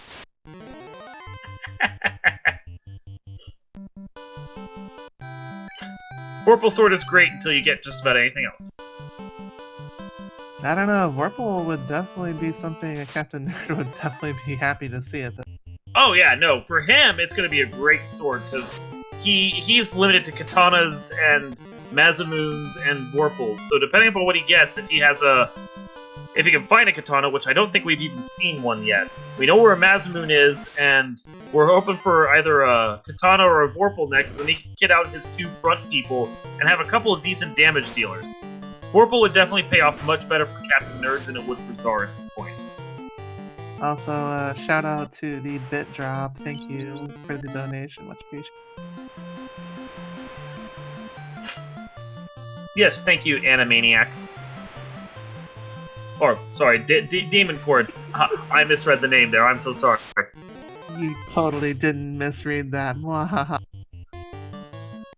Captain Nerd going ahead and activating the floater, and we have ourselves a ship mode. Woo! Woo! We have taken to the skies, everyone! Here comes the trip to Gaia, and probably Lefane at this point. And Gaia is Gaia. Which means Lufane has to be Lufane. Not bothering to check the magic, Nope. That might be potentially bad. He doesn't care. He just wants to get on with this and get his bottle cashed in. After the Earth Cave dive, I don't blame Captain Nerd at all for being No, I would be completely surprised if he full clears anything at this point. He has to know he's on the verge of go mode. Fairy is the ruby.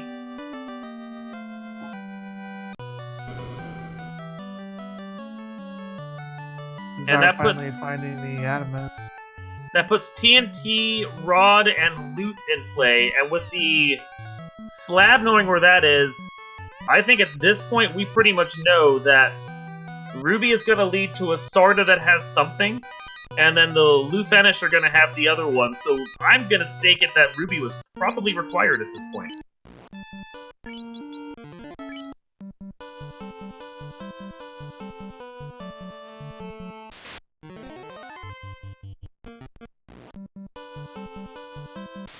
Chad asking if Ruby required PogChamp. Oof. Yeah, that's the potential. I'm pretty certain at this point, looking at what key items are left and how the chain has to play out, because everyone has to give you something now.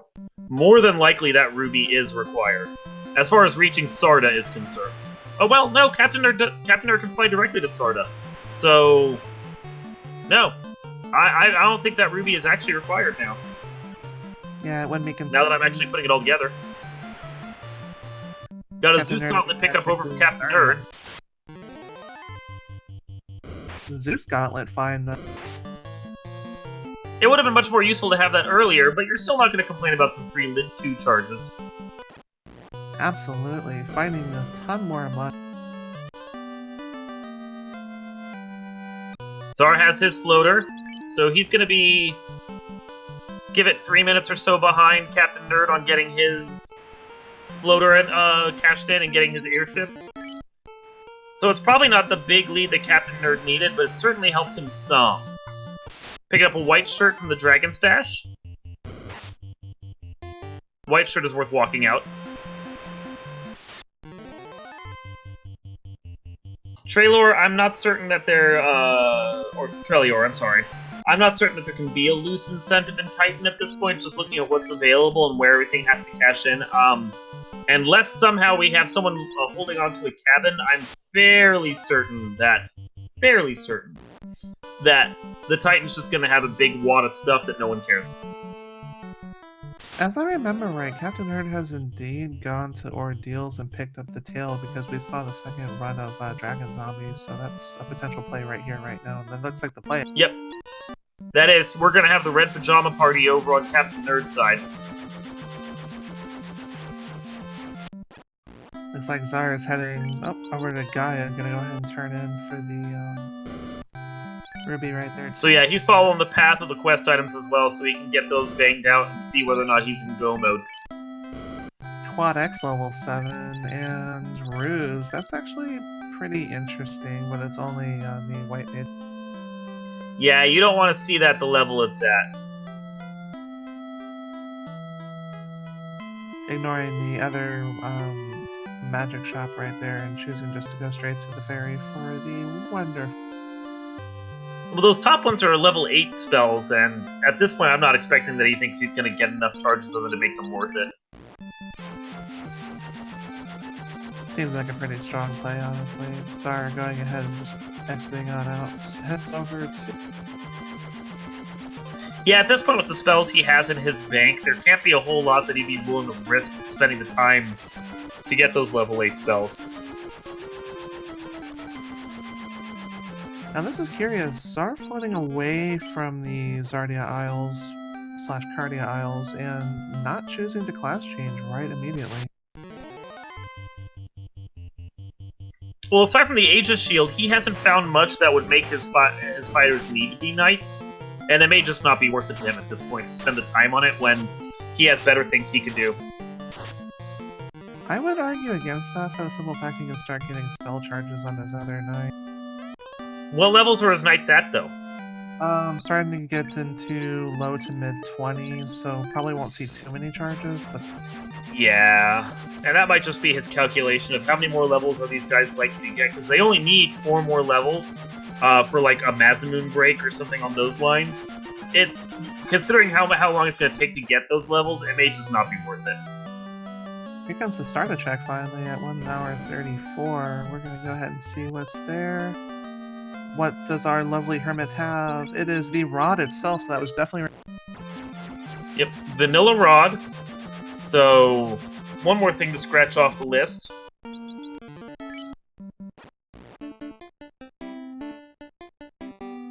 Czar gonna go ahead and head straight to Earth.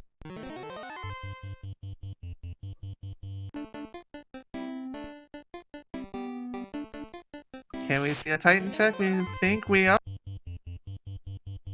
So, since everyone has to have something, the Lefanish probably have the TNT, which pops over to the loot when you turn that in at the dwarf, and that should put Czar in go mode. He's more than likely in no mode at this point. Our wonderful guardian has finally been fed. Let's see what the items are that has been held. Oh, that helps Captain Nerd. Ring katana, big one. 3 out of 10. I'd give that a 3 out of 10. That's a good Titan cave for Captain Nerd, but otherwise not really what you'd want to see there. No, Czar wanders in there. It's going to be definitely salt, even though the pro ring is actually pretty... I would be surprised if he fed the Titan at this point, honestly. Probably not, no. As we go through the wonderful hordes of undead with the 2 light axes and mage staff in play, it's going to completely melt this entire... Czar's getting J. Cobra here with those bats. But he is still checking some of the chests.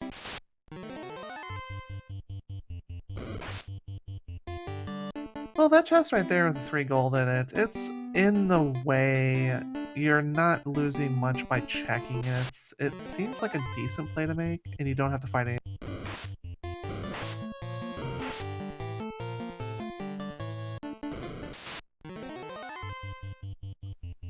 I also appreciate the Star Wars references from the file.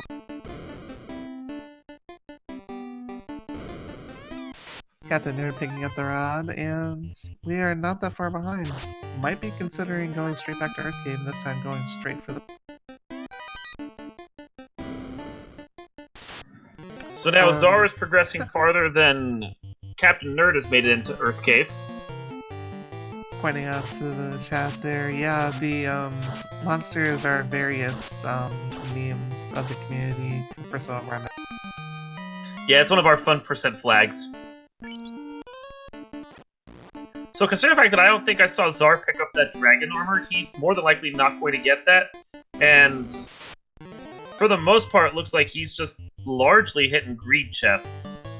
This Earth 4 floor has plenty of chests in it. It's worth coming here because it's easy to get to it, warp back out, and get the stuff you need. But I don't think he's going to be checking very many more of these. Probably not, especially since cockatrices are somewhat annoying. Even though you have 3 ribbons, you're probably not going to be too phased by them. We found the Vorpal. Czar is definitely happy on. So full. Well, he can't use it because he doesn't unless he class changes. But he's still gotta be feeling the go mode now.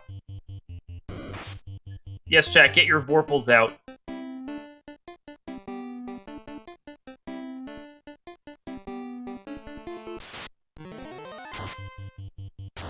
Czar continuing on.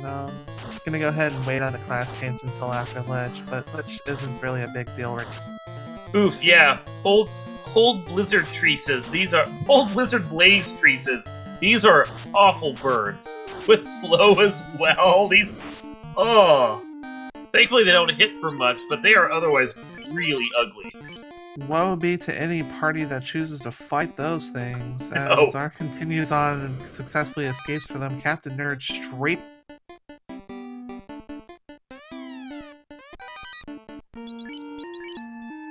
Seeing a gold bracelet, deciding he's going to pick that up from this green chest here. Black Mage pretty loaded on gear now. Yeah, I'd say his whole party is pretty good at this point. The wonderful time-wasting cockatrices came back, but this time there's only 2 of them, so not a huge... Well, he decimated them previously, there just couldn't have been that many more left. No, he definitely bailed, and I definitely don't blame him. No. Yeah, he's been burning through everything here, and I think the only reason why he'd even bother going to class change is to actually be able to use that Vorpal, but with the Mazamoon, and the time waste that you have to do to get into Bahamut Cave and get back out of it, I don't think there's value in Cave Bahamut at this point. Maybe about a minute altogether, because fortunately you have Exit and Warp to get on out of there. Czar going ahead and fighting into the 3rd Fiend, which is Lich, which is probably going to be a pretty big... Yeah, there was no respect for Lich there. Like, in and out, and he's down. I have no idea what that Lich was, but we do have a 140 for the 3rd.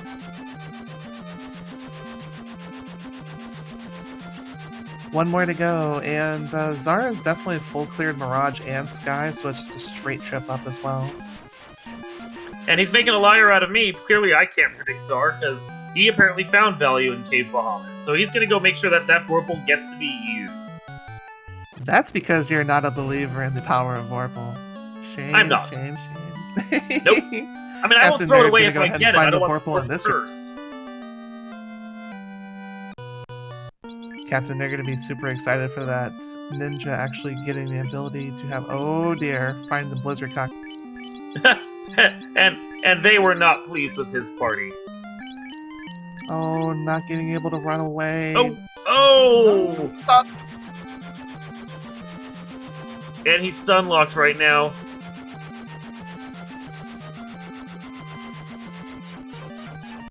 I mean, I respect him for not taking the reset, but I might have reset out of this already, because it's... And now they're just kind of drawing the battle out a little bit. Yeah, they're just taunting him now. That is so cruel. 12 health, and down to a blaze. That's rough. That's absolutely rough. Czar unfortunately showing us that dinosaurs are food and not friends, like I am very contrary to believe. I am on team, I will take them if they're in my way and they're not too beefy, but most of the time I'll just ignore them because they're usually too much effort to kill. That's a decent way of looking at it. I can respect that. Yeah. I mean, most of the time when you get them, they tend to have, like, a lot of health, or they can punch you and knock you down even when you have, like, level 25 and decent armor. But if you get them at the right time and they're kind of papery, their meat can be tasty.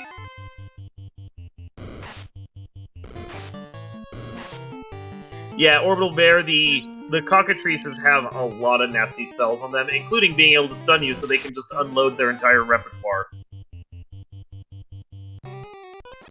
Explaining the stake, that is a fun percent flag where you can go ahead and give yourself the ability to see tyros as friends, or you can see them as delicious dinner, which I certainly... Just another one of the little fun things you can do with our randomizer. Just like a lot of By the the way, yeah, he has that on there. He has the fun names, he has the fun colors, and I think you were about to do an intro right before I stepped all over you. So go ahead, Lyra. I was just gonna say, it's been an hour 42. Be sure to follow the runners. They are putting on a fantastic show for us, both Czar and Captain Nerd both. This has been quite an adventure, and I do appreciate you all for tuning in tonight.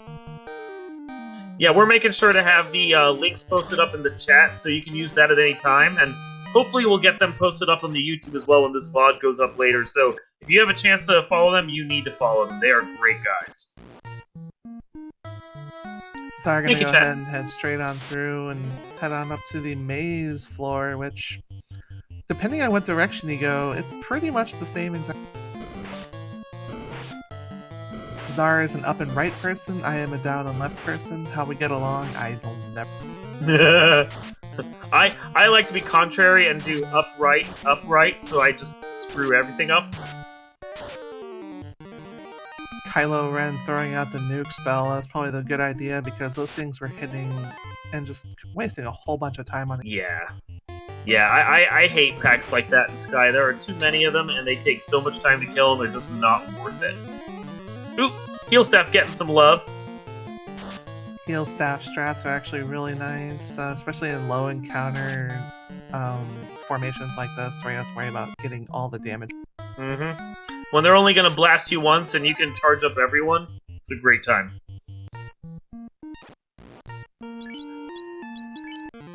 Get your Wormek hype out, we are at the Bridge of Destiny. Wormek, of course, pretty much considered an endgame boss in this wonderful game of ours. Hits like a truck, sometimes is unrunnable, all the time has all sorts of shenanigans to completely make you. Speaking of hits like a truck, though, those airs just wreck that fighter. Not having the dragon armor, having to resort to a little bit lesser in the defense, can be a little... Yeah. His fighters might struggle a little since the best they have right now is ice armor. Which is still good armor, but... Yep.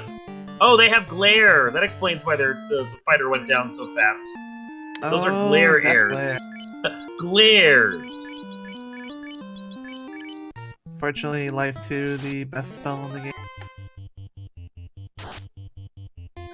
So I'm moving around the equipment a little bit to make sure Vorpal and Aegis are on the same one, which is definitely the right play. And the airs tried again, and this time we're denied. No glare for you this time. So I'm making it past the Bridge of Destiny, facing the 4th Fiend Tiamat. This is going to be a little bit easy for him. 4 hits for 248, get a power bonk going, and his 2 charges flowing out, and then Tiamat cracks back with a thunder, does a fair bit of damage but doesn't knock anyone over, and that temper comes out. Looks like more buffing. Much more buffing. He doesn't want to take any chances with Tiamat. Right for the 40 damage on each of the... Invises come out. Power bonk buff. Tiamat hits back for about 140. That's not too bad for the... And then 2 hits for 478. We'll take that out, and everyone goes up to 22. How does a snake kick things? It kind of just coils up on its tail like a spring, and then just kind of uses its tail to... Captain Nerd finding the Vorpal, super happy there. Czar's bebopping down to Lufen, gonna find Lufen there. And he did remember to translate his slab, so he should not be part of the Lupa Lupa party here.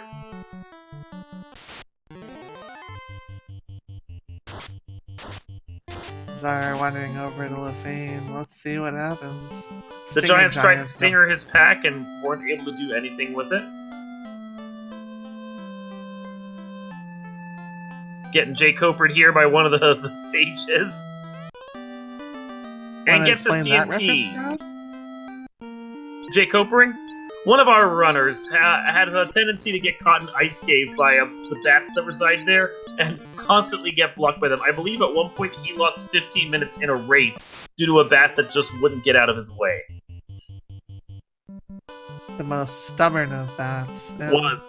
I think those bats are so goofy, even they show up out of bounds sometimes to where they can't be accessible. I do believe that after Jay Coper got stuck by that bat so long, they moved the bats that were in its way to the bat party room that's hidden in Earth, and now you don't have to worry about that as much. Now, I was playing some Seed with Czar the other night. Czar was around 30-something with his knights and then like 25-ish with the mages. I'm not sure if he's comfortable with going into Topher at the moment. He may find to try some EX. Yeah, well, that's the one nice thing about Topher. If you're looking for experience, the first floor of actual Topher itself has plenty of strong fights with decent amounts of experience you can get. Get some of the gas dragons going there, or the chimeras, and you can earn a fair amount of experience in those early parts of Topher. Sorry, going ahead and grabbing the Lufa sponges off of Narek, the dwarf black. What would you call him? A demolition expert? Yeah, he's now the pyrotechnics roadie because he had the loot. He controls the fireworks. Czar actually choosing to just go straight to Temple of Fiends 22, 23. These are pretty low levels, but they're not. For the seed, the flags that we're in right now for the seed, it's not undoable. I've seen people coming in 22, 24, managing to clear through it. By the time he gets down to the bottom floor, he should be at 24, and that'd be enough for Chaos. It's just a question of whether Kraken 2 or Tiamat 2 are going to have any of it. The same seed that I was referencing before, I beat it around level 25 on each of my characters, so these flags are definitely doable for this level range, but looks like he's actually going to grind. Yeah, he's grinding. He wants his levels. He wants at least a couple more. And he's got the spell charges and the houses in nearby at Corneria, so this isn't a bad play at all. See if he goes back for level 1 white magic for the knights, but probably not, since their only exit was actually... And it is worth noting, as the chat pointed out, that right now Czar has all 4 orbs and is in Topher, and Captain Nerd still hasn't managed to light his first yet. He has got to feel behind, and he is getting decimated right now by a pack of cremate images. There goes his ninja and his black mage. And then Jade gets walloped. So he's down to just his red mage. 94 health. Gaze tries, fails. Gaze tries, fails. 21 damage. Still unable to run. Another gaze blast fails. 32 damage left. 24 hits left. Still can't run. And that red mage wipes. He was steps away from Lich and got wiped out again. That is so unfortunate. You gotta feel for Captain Nerd, because this is not the first time he's been close to the end and has gotten wrecked by whatever's been lurking there. It has been one struggle after another for him, and I feel so bad for him. Me too. It's not the gear or the levels. It might be the party comp being a little bit early game oriented. Yeah, and that's the struggle you do when you have the red mage ninja as your primary damage dealers, because there's something to be said for a fighter, or obviously the band Black Belt. They are great late-game warriors, and while the ninja has his properties, he's just not as strong as those other two. Captain Nerd heading back to the 3rd floor of Earth Cave. Gonna go head back to the wonderful vampire room and hopefully get a little bit closer to Lich this time and be able to... Well, Czar is up against a pack of Gurmaduses and running, so I'm thinking he feels good on his levels and he wants to get through this now. Go big and go home is his rule at this point.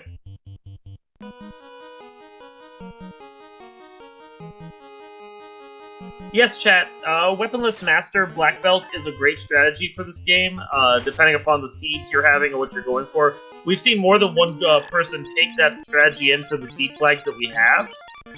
Week 1, and now that we're into Week 2. Unfortunately, with Week 2, the Black Belt is banned for he's the one that had to walk the plank as we sail the high seas. So you won't be seeing any of him for the next couple weeks. There was that bat you were referring to.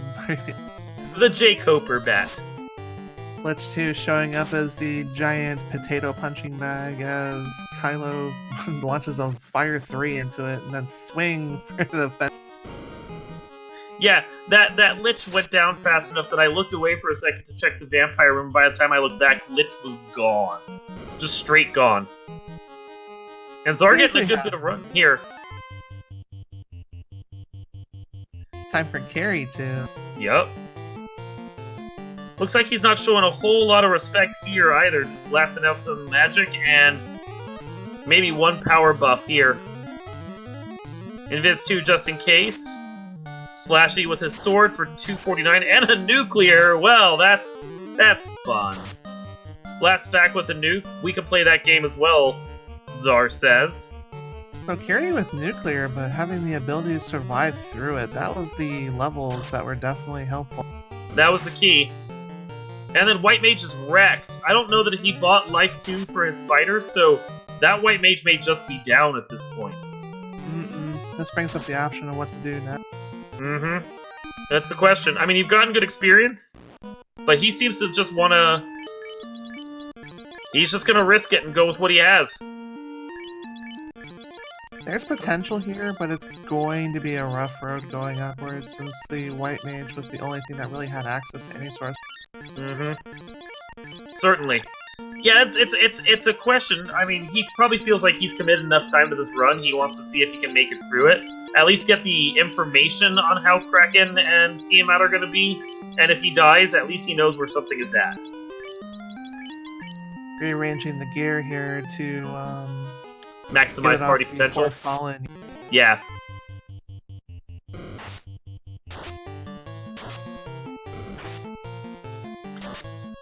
Kersharks and Wizdahags with Dazzle, that's lovely. It's like the third thing we've seen with Dazzle this particular run. It may be on the Medusa script and just get assigned to a bunch of different people, so... And the Gersharks have Dark just to waste more of your time. Unfortunately, Lamp was never found. It was probably in the level 8 slot that we didn't check back at, We also didn't see Lefane, too. Yeah, we didn't check the magic at Lefane, so we don't know what was there. We've got waters. For a second, I was about to freak out because, like, oh no, airs, but no, these are just waters. I don't think these were. Well, they hit like trucks, but they don't have glare. So they do have sleep, though. That's nice. All three ribbons coming into play there. Sleep was quickly. Yup.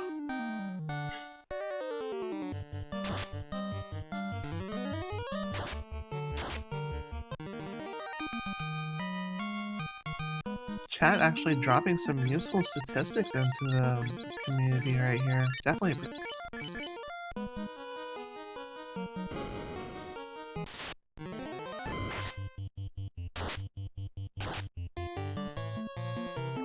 Still getting worked over by these waters. Definitely heavy on the crowd control, but unfortunately those three ribbons coming up big time. Looks like captainner is stuck dealing with a couple Sphinxes here that are somewhat beefy and unrunnable, so they're just a great time waster. And that ninja is down again. Here comes Kraken, Master of Arms. Put up the defense sword. Getting a temper charge out. Trying to keep his fighter or warrior alive. Or... Thunder comes out, which, considering their ribbons, is not that scary. But 4 hits for 101 damage from his top fighter.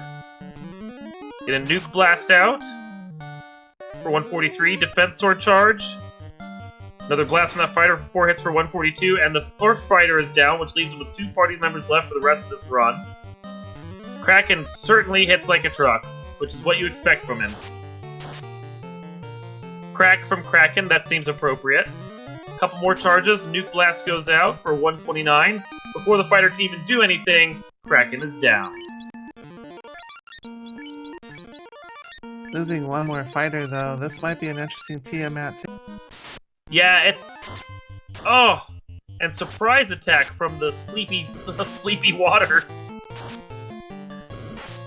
It means Considering their color, they're really That cyclones of NyQuil.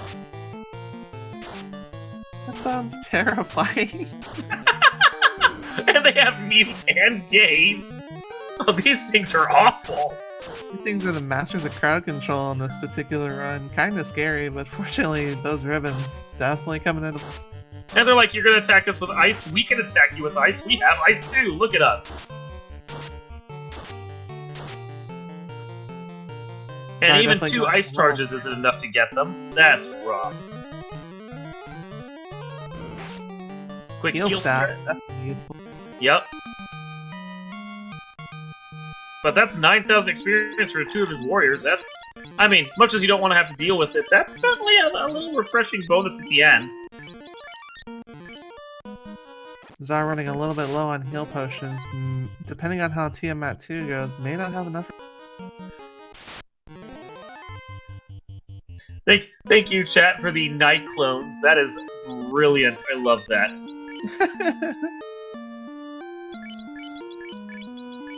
Alright, 2 party members left. Let's see how Tiamat 2.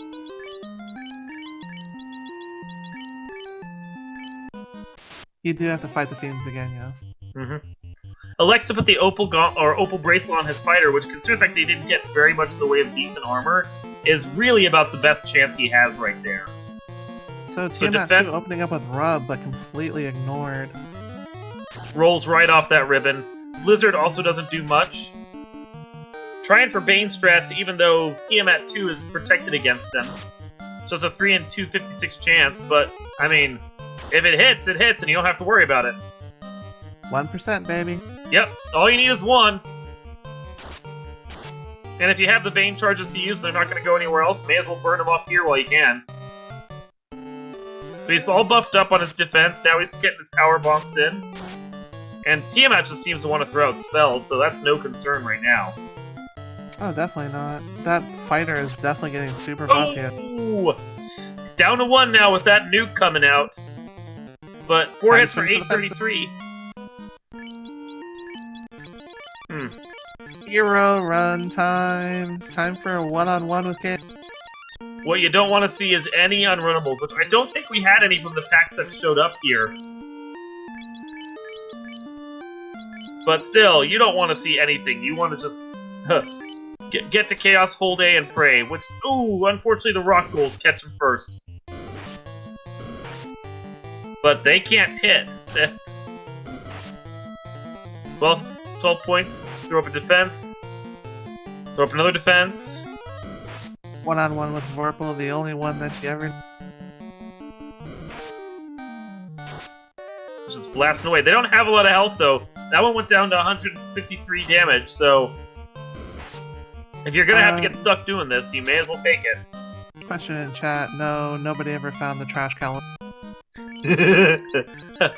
Oh, so Vorpal's okay, but you're gonna throw shade at the other sword. Nobody likes trash cal. I think it belongs to the volcano where it grows forge. Oh, you don't want to take this. Sorry, you want to get out of this. Damaged poison worms, you need out of this. Probably trying to find some defense, but the problem is they're all on a spellcasting hack. Yeah, and they have frost as well. This is brutal. And Czar's toxic. trying to heal potions too. Yeah.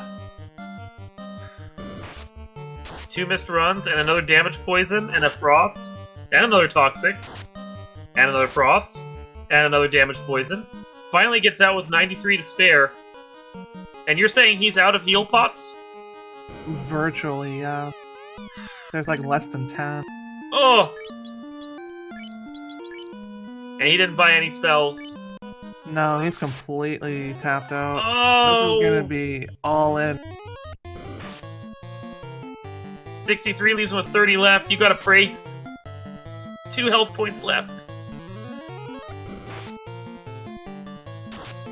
Nope!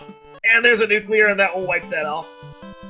Well, Ow. Czar made an excellent run out of all that, but now it's probably time to restock and restock. And actually, oh But no, he's instead going back. just, yeah, he's going straight in. Yeah, if it was me, I would have picked up, because you know you have some spell charge on some of your knights, I would have picked up some quick spells there, just so you have even one chance of bringing that, like, White Mage back just in case.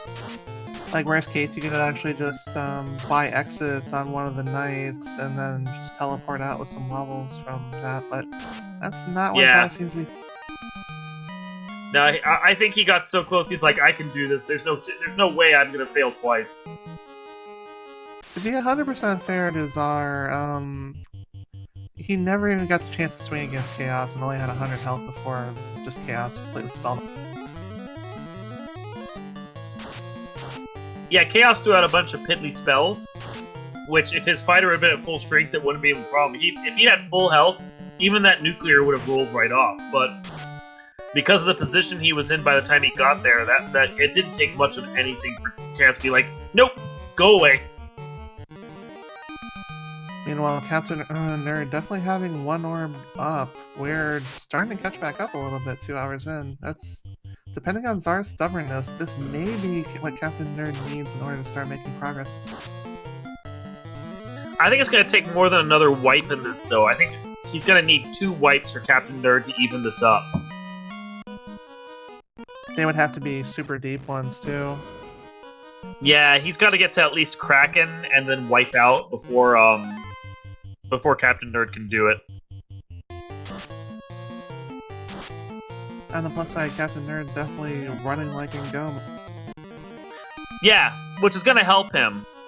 But it's a matter of... He took care of Earth, which is the longest one, but C is still a decently long run. And there are forced unrunnables that you just can't get rid of. That Wiz-Sahag, Red-Sahag fight is always going to be unrunnable there. Just due to the fact that it's tied to the pirate fight that you have to take in Provoka. So you know that C is not going to be quick. The quickest one you're going to get... And he's checking treasures. The quickest ones you're going to get right now are Volcano and Sky. So he's still got a ways ahead of him.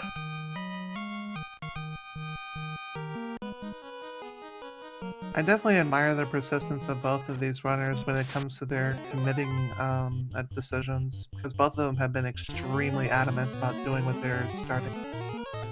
No pun intended. Wah wah.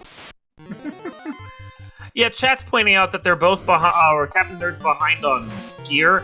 Captain Nerd's not that far behind in comparison to Czar. The only major difference is he has a katana, whereas Czar has the Masamune. And don't get me wrong, Masamune's a decent difference right there. But, and now he's actually checking chest here, and he's going to get that opal bracelet that's hiding here. So that's going to help him out a little bit to get even closer to where parity with Czar. Get that opal, get that defense sword that he has there. But the more chests he checks, the longer it's going to take for him to get out of this. Oh, for sure.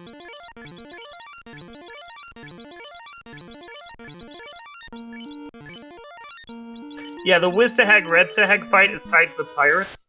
And because the pirates fight has to be forced to make you get the ship or the key item when the ship is randomized in there, that means that since it has to be forced unrunnable, the Wiz-Sahag fight, which is the B side of it, I think is what it's called, it has to be unrunnable as well. So as long as the two are tied together, which the coders, our great development team, have not been able to break apart, the Wiz-Sahag, Red-Sahag is always going to be unrunnable.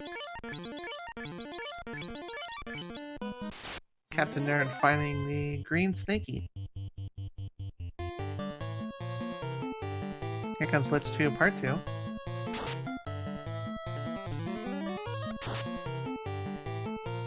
Four hits for 260, fire 3 for 95, swings with the Mazza, 3 hits 192. Harm 4 comes out for 139, and down goes Lich 2 in 1.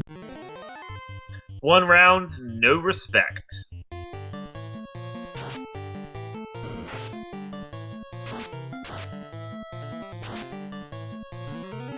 So I continue on past Carry 2, which we know Carry 2 does have nuclear and definitely opened with it the last.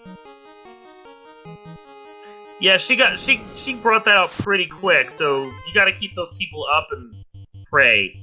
But I think his whole party survived it. It was just that she followed up with a pretty strong hit and took out the White Mage, I think, right on that round. So it was 2 rounds in and he lost his White Mage. While it's unlikely to happen again, I might move that White Mage down to the last slot and hope they survive a bit better. Now, as I recall for the randomizer and the way the logic is set up, the top slot is like a I believe, 50% chance to be targeted. The second slot is like 25, and the other ones are split between 12. So as long as it's in you are third correct. or fourth, it's safe. That's an equal slot in both. It's just for me, it's that look of it, and the thought of I know this is the exact same math, but I just want them that much farther away. Yeah, that's understandable. So it's like that feeling of safety and confidence. Exactly. Just psyching myself up for it. Like, math is one thing, but, you know, you don't want to jinx yourself. Here comes Carrie 2. We have a nuke for 208. Carrie comes out with Bane, drops one of the fighters, the one that didn't have a ribbon on. 4 hits for 411 takes the Carrie 2 fight to the clean. And he's debating whether or not to bring it back, but he's bringing him back. So he's doing better than he was the last time. His white mage is still alive. That is the key thing he needed, and Carrie went down quick enough that it wasn't even a big deal. Sleep gets through from the night clones and takes down one of the fighters. He's alive, but he's very tired.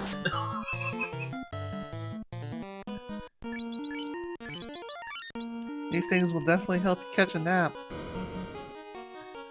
Just 5 more minutes, Mom. It's fine.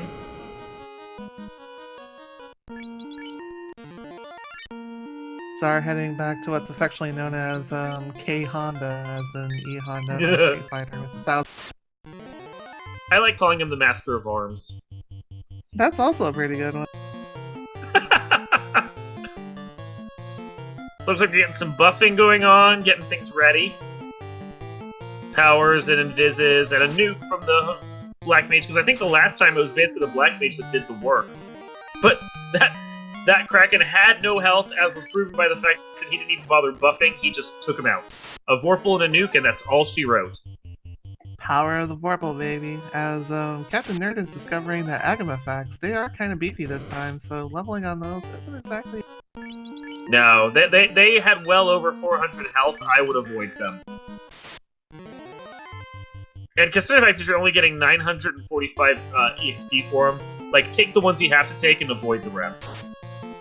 Generally considered, as I remember, if something that you're trying to XP farm does not die within 1, max 2 rounds, it's absolutely not worth taking overall, so it's better to... Yep. Which Nerd definitely does this time around. It's definitely the smarter. And there's the knowledge from Czar paying off. He knew that both Kraken and Tiamat were fairly papery, but they had like decent damage they could do, so he just went all in on the damage from the outset, didn't even bother buffing. Took him out, and instead of coming down with just 1 fighter and no health, he's now coming down with a full and robust all 4 warriors. Alright, now that we have a full party here and definitely more resources than we had before, we are all set for Chaos 2 Part 2. And let's go ahead and open up with Temper. Yeah, looks like he's getting his buffs in place. Sword. He didn't get to see anywhere near how much health Chaos had, because he didn't do a single bit of damage, so this is all new, so the buffs are what he's trying for right now. Temper strats coming up again. We have more Invis 2 coming out. The Power Bonk on the fighter is definitely going to be used. Lightning 2 doesn't do that much. Now he had a couple 5 skills. Hits for 131. Temper coming out as well. Power Bonk again. He did have a couple skills that he could bust out. The concern is, I think he's running near the end of his spell list before that nuke shows up, so Kylo may not be long for this world at this point. Invis 2 coming out again. We have ourselves another swing from the one fighter. 5 hits, 130. Temper acting up again. Power Bonk again. Lightning 2, no damage whatsoever. Completely ignores... Well, that fire has got to be really beefy at this point. And Chaos is relying almost entirely on his spell list. And there's a zap! 3, 5 hits, that was about 100-something damage. Zap, nothing.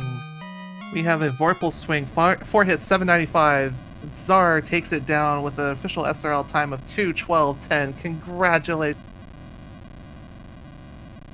Get your GGs out, everybody.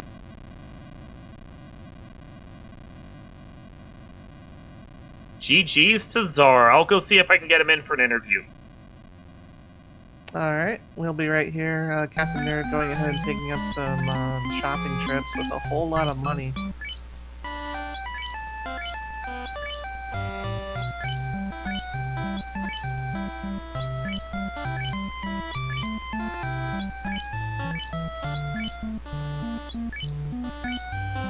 This story is happy end indeed, but it was a very brutal road. And Czar will be with us momentarily. I think he's just taking a quick moment before he jumps in. Captain Nerd, what an effort though, enduring through so much torture and just completely being a trooper with it. Definitely much appreciated. Oh, mad respect for him. Even with like falling behind like he did, he kept plugging through, trying to get through this. GG's to him, win or lose. Indeed, indeed. Taking some XPs out for a test. GG. GG, Czar, welcome. GG, wow. What happened there? It was an interesting game this time around. It was like I was fighting another opponent altogether. Yeah, your first run through Topher seemed really wretched, and the second time through, they all just fell down at your feet. Yeah, second time was a lot smoother. I guess that first run all comes down to luck, because it was pretty brutal. Well, it seemed like with the first run, you were doing a lot more buffing, and then just knowing, from as you did, that the Fiends didn't have a lot of health, you were just going max damage on all of them from the outset. Yes, knowledge is power. It is. You played that very well, sir. Well done. So what did you think of this forced high seas scene? There was a great deal of sailing. I thought for sure the floater was going to be at the waterfall, and that was going to be a sunken ship for me. And then I saw the key was there, and I was like, oh my goodness, this fetch quest continues. It went on for quite some time. This is, I believe so far, this is the longest I've seen any of the seeds take in this tournament to get to the air, because for once you certainly lived up to the sail the high seas. Yeah, my knowledge of routing and the overworld map was huge in this, as I was using docks that I'd normally never use. I was going places in the ship I'd normally never go. Wow. Yeah, no kidding. You were frustrating the rest of chat because they're like, "Where are you going?" And we're gonna have to remind them there's only so much you can do when you don't have the airship. I can only imagine. I'm sorry, Chad. I'm sure that run was extremely frustrating to watch. But rest assured, I was trying to sail. Yeah, probably no more frustrating for them than it was for you to have to play it out. Oh wow, it just never seemed to end. Tell us what your thought process was for this scene. Well, plenty of salts, because there was a lot of sailing, lots of salt in my hair right now. Well, it started out pretty good. I didn't have any major problems early. I elected to skip the chest, obviously, in Temple. I usually like to do that, so I can get some information and come back. From there, it was just a walk to the ship, and after that, the sail began. I think I hit everywhere I could before we finally ended up finding that floater. Yeah, it was pretty much right at the end of the chain there, because Floater came in from, what was it? Trying to go back and actually look for it now. It's Matoya, who had that from the crystal from the adamant. The adamant was buried somewhere. It was a good 5 or 6 steps there just to get to that floater, and it took a lot of traversing that world to find it. It did, and I got spooked early by that loose herb, and that's what led to me full clearing just about everywhere I went. Mm-hmm.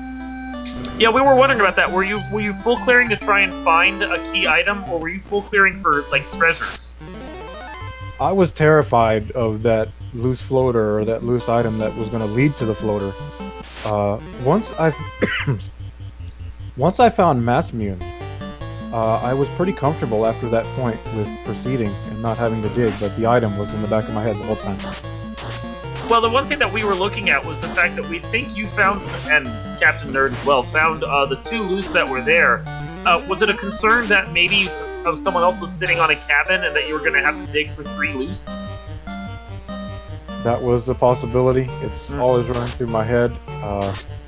I also was anticipating kind of a nasty temple, as I had not seen much in the way of attacks. And it certainly was, with those worms and the waters. The lobsters almost caused me to wipe in Sea Shrine. I was like 20 hit points away on my wipe page. Yeah, those NyQuil cyclones seem to really want to put a number on you. Oh, that's what I expect usually. That's why I tend to prepare and overlevel a bit more than your standard runner. The zombie dragons and Ordeal really helped a lot. Yeah, you did a good job grinding up there at the end. Did you have any other things that you want to talk about this seed? Anything that was occurring to you that maybe chat would be interested in, or thoughts for like moving forward in the tournament? This early chime and cube find is changing a lot of the meta. I had it available early, and I didn't end up checking it until somewhat late, and it didn't seem to matter in the grand scheme of things, but I dug it out, and then I left Sky altogether because I wasn't comfortable with Tiamat. Trenton, I'm going to get you for rolling the seed. There was a lot of water time in the seed. I would agree with you, though. It does feel like the meta of these couple of weeks that we've had so far, round 1, round 2, puts an emphasis on Sky Tower in a way that, like, you know, in past tournaments we've had, certainly wouldn't have been the case. No, and there's so many treasure chests there. Especially when you have the cube, you really have to think twice about, do I want to waste the time or perhaps save the time going there early? In my case, I elected not to. It didn't bite me too much, but wow. I think we saw just about all the sailing you could see. Excuse me, all the sailing you could see for the seed. You sailed just about everywhere you had to, and the only places left were places you basically couldn't reach without it. If I might jump in here for a second, Captain Nerd finds the loot, so that's definitely the last thing Captain Nerd needed. Also, the chats came up with a new name for those wonderful waters that you came across. They're now known as Nyclones, as in NyQuil. Uh-oh, was a new term coined because of my race? I love it. Yes, it was, because of your sprite swap and the fact they were using tons of sleep and all sorts of crowd Bright green, sleepy waters. It was Nyclones all the way. Yeah, after that first wipe, I felt like going to bed. That was second, because that was quite a fight on Chaos. There's always hope. I didn't want to give it up. I thought about resetting once the white mage went down to carry, and I was just like, no, I've got 2 nights, I can push through this, and I almost did, but... We did wonder about that, but we were in agreement with, like, maybe your thought process there at the time, that at the very least you're going to get some info, and that info on the ladder bosses really seemed to help you out. It did. It definitely influenced my decision to go with more nukes and less buffs. Carry obviously hit extremely hard, but at that point, with the hit points, got to go for that threshold and get them down as fast as possible. And you did seem to luck out there on the last battle. Chaos came at you the first time around with a nuclear, and the second time around it was nowhere to be seen. Yes, was fortunate, allowed me to get up enough buffs, and seemed Chaos as well had very low hit points, so... Yeah, it seemed like everything in this Temple of Fiends was just very, like, they were strong, but they didn't have the health to back it up. Yeah, the enemies were a lot more concerning coming down than the Fiends were. They were indeed. Well, GG, sir. We can keep chatting, but I'm sure you want to go take a break from all of that sailing and just recover now. Yeah, I'll step away for a few minutes here, and then I shall return. Good luck to you, sir. Back, so we're gonna go ahead and head back to Captain Nerd here, who is definitely doing some more magic shopping, breaking out the level 6. Well, at this point, you know, he's had to have seen the done in the chat room, so pressure's off. Now it's just play out the seed, put in a good showing, and finish it out. So, just for wonderful meme's sake, we actually just had an almost full price cat claw buy. That right there is pretty legendary. What a trooper. Sick buy, yo, well done. Sells one of the katanas, doesn't want to dual wield them for some weird... Well, did he just sell both of them? Looks like the ninja is going full defense sword strats. That's interesting. That wasn't a very great axe that just got sold either. That's right. Well, he has a Vorpal. Can the ninja wield the Vorpal? Yes, it certainly can. Well, then, he's committing to the Vorpal strats, I would think, at this point. Either on the Red Mage or the Ninja, but I would probably put them on the Ninja. I would put Vorpal in defense on the ninja, and then just have maybe like the Sun Sword on the Red Mage just for dealing with lesser. Sun Sword is a great sword for the Red Mage, but yeah, defense and a Power Bomb and the Vorpal on Jack his Ninja, that's the play I'd make. Well, the only bad way about doing that is you're spending a lot of turns buffing, and you might be getting hit by a lot of stuff that takes you down quicker than you can finish. Unfortunately, with the armor build-out he has, his Ninja just feels way too squishy even now. And knowing that the Topher bosses can hit hard, it's risky. Chat pointing out, yes, 212 for a seed. This was absolutely crazy.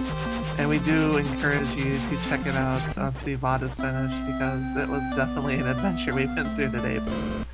Yeah, when they say sail the high seas, they weren't kidding in this particular instance. It was a long, brutal amount of sailing. We definitely had a nice adventure out of it. Captain Nerd definitely gonna go check the level 8 magic shop. Let's see what's going on. Let's see what we didn't find. Fade. Life. Fade's nice. Fade at I mean, level he's 8. Ouch. Yeah, he's level 18 right now. He's not going to have any charges of that anytime soon. Chooses to head straight on out. Let's see where we're gonna go next.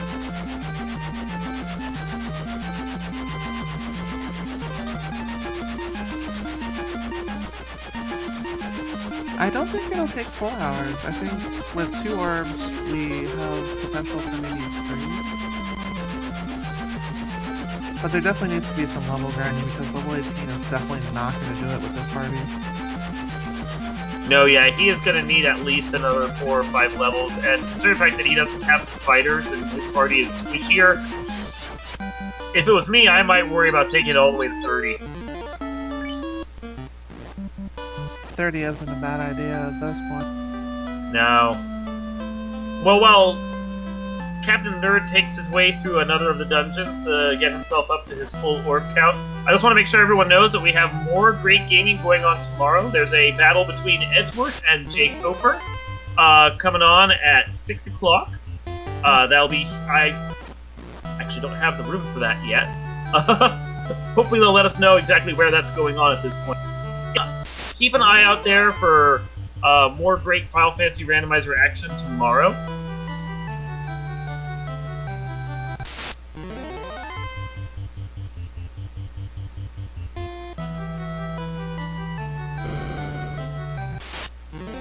There we go.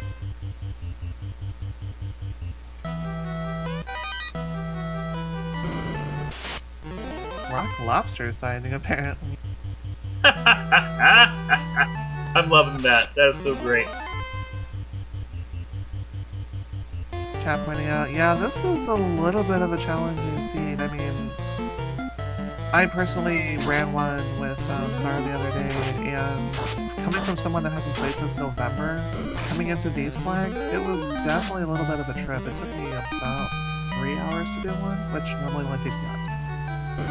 Okay, and I'm getting the update right now that, yeah, we have one game for tomorrow that's going to be the 17th at 6 o'clock in the evening, 1800 hours if you like military time, and that will be on Speed Gaming, Edgeworth versus Jake Coper. That is a huge matchup and probably one of the most high-profile ones of this round as far as And with the bats having been moved around, Jake Coper doesn't have to worry about getting blocked by them as much. Hooray! Unfortunately, we didn't have a Hooray Dwarf sighting. That seat run's not valid. I think they have to run this entire match over.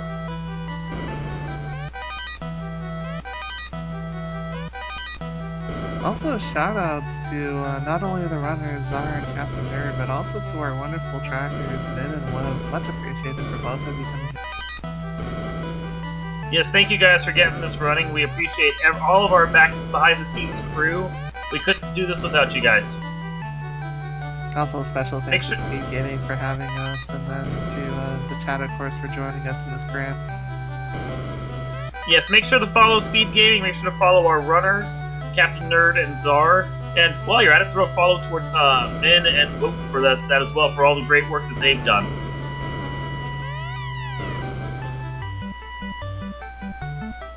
The treasure box is empty, but not our heart.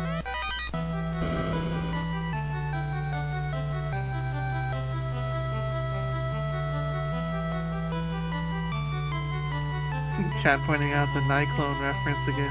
One of the greatest things we've ever come across so far. It looks like Min is taking the lead from the tracking. Thank you for doing your work. We appreciate it. This was an adventure and we couldn't have done it without you. Thank you so much. It's a long, brutal steed, and we appreciate all the effort you put in helping us keep everything running behind the scenes. Captain Nerd choosing to walk back from mermaids. This is an interesting play. I really think, like, I'm gonna agree with Chat here. He's forgotten he has exit. Or maybe this is a full clear and there was some chest skip on the way to it, but I don't think...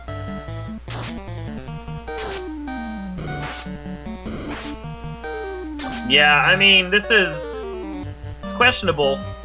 It might be a simple matter of nerves or just that inexperience. I don't know how much Captain Nerd has played before now, but that's one of those things of when you have those quick exit spells, you really have to make sure you capitalize on them. He's probably easily lost 10-15 minutes of this race, like the time that he has right now, just by walking everything out instead of actually using his spells to get out quickly. Oh no, this is definitely a full clear. But even a warp... It's an introduction to tournament play for Nerd, and props for trying, because... Oh, yeah! The ability to come in and play against the big names and just feel like you're actually putting pressure on them is definitely a blessing. Absolutely. He had more confidence in himself than I did, because I didn't even enter this time around. I'm holding out for one of the summer tourneys that we have coming later. I know I needed more practice, but props to anyone that decided to jump in now and just start doing it, because... yeah, you guys are the MVPs. You make sure this tournament goes and that everyone get a chance to play. It's respect. Mad respect. Nerd giving us the wonderful blessing of not having to hear the poison walking. Always appreciated. I don't know, there's some people that tend to like that for some weird reason. I would agree, that's a weird reason right there. Finding 95 gold in that chest there. Probably looking for a better weapon, because the Mazamune was down here, and that's actually decent for the red. It's over on the other side, it's on the Kraken side of the dungeon, so he'll find that if he keeps clearing everything, and honestly, he's probably looking for ribbons, but he won't find them until Skype. Yeah, those ribbons were definitely, really... Yeah, that's one of those things that Czar picked up really early and didn't have to stress about at all. Yep, just to recap, one ribbon was on the King, the other two are on Sky Palace 1 and 2, second. Yeah, Aegis Shield was in air as well, I believe, and Dragon was in the second floor of Earth. Not that either of those are going to help Captain Nerd with his ninja. This was a seed that really seemed to want you to run a fighter because it gave you all the fighter equipment really early. And the Thor hammer is actually a nice pickup. I'll go ahead and do a recap since we're at 2:30 here. The King had the ribbon, the Princess had the cube, which was really interesting. Beaky the Pirate had the bottle, Narek the Blaster had the loot, which was needed. The Blacksmith had the crystal, Astos had the canoe, Sarda had the rod, Titan Room had 2 katanas if I remember right, or at least it was just one. Lucan had the crown for the old stages, the Fairy had the ruby, the Robot had the key, Lufane, the stages there had the TNT, the Prince had the chime, and Matoya had the floater. Also, Slab was an ice cave, Oxyale and the herb were in marsh, Ordeals had the tail, and then the item was ship for the dwarf cave. There was also 2 ribbons found, so that's a grand total of 3. And we basically saw everything. This This was practically 100% clear of the entire game.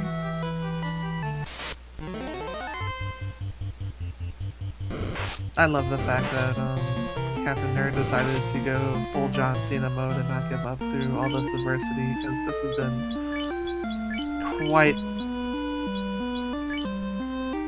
Oh yeah, I mean, in a situation like this where you've lost, you still need the practice. If you're way early in this game, it's better to just try and take your licks, see if you can get through this. Don't forfeit. Don't forfeit. I mean, just keep playing it out. Even if you end up just saving this scene and coming back to it later and exploring it all out, you wanna get your experience while you can, because every time you play, you're getting a little better. That is 100% true. Practice does make perfect and stuff like this. Even in randomizers where you don't know where something is, you start to develop patterns in your head which will actually help amplify your game, because you'll have the thought process to go straight for something. And it's good to play a variety. I've been playing a lot of these normal seeds, but I've also been doing Chaos Rush, and I find that the strategies I pick in one aid me in the other, and it's a back and forth of remembering certain things and drilling into your head to check certain things because you're in certain modes, and then suddenly you're like, well, I can take this over here, and I know to go travel this way because it's fast while I have the airship. Things like that just start clicking because you're trying and experimenting. Nyclone sighting, just FYI. That never gets old. Nope. Chat gave us definitely a blessing on that one. Thank you, chat.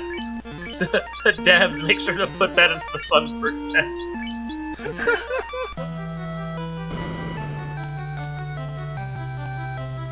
As long as the naming is actually allowing for that many characters. I think it'll be close. You may have to drop an E somewhere in there to get it to fit, but it'll play. Then it'll be Nyclon. And there's the Mazamian Nyclons. for Cat. Weren't those in Battlestar Galactica, the Nyclons? That was the Cylons, which you are definitely close.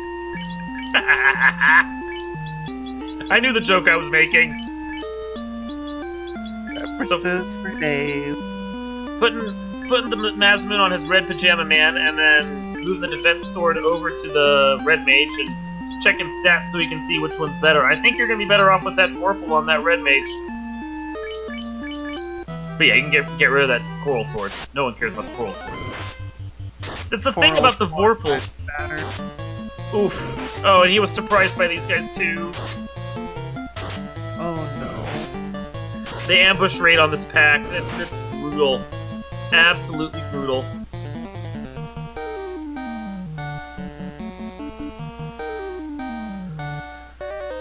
The best thing to do now is just completely go off. Like, don't hold anything back. Worst case, exit out and go ahead and rest up and do it all over again. It's better to do that than to wipe with all that items that you have on you. And of course, getting the Final Fantasy special, all but one enemy dead.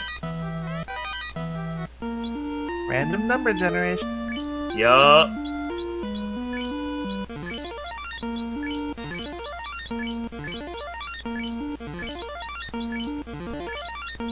Captain Nerd may be thinking this is going to be the run down instead of backing off after this floor, which is an interesting...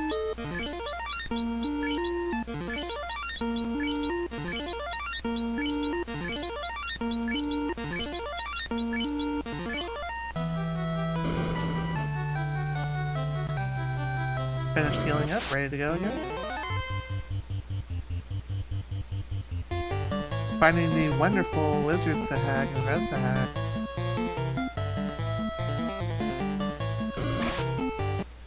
Haven't seen Bane used in a while. It's a good early game one, but late game, it doesn't always work. But in large groups like this, you might as well swing and see what... Oh yeah. Something like this, Bane's free to cast when you have the Bane. Was he doing off the Bane sword? Was it a spell? And I gave the commentator's blessing right there because 8 out of 9, and then the second cast. The Final Fantasy special.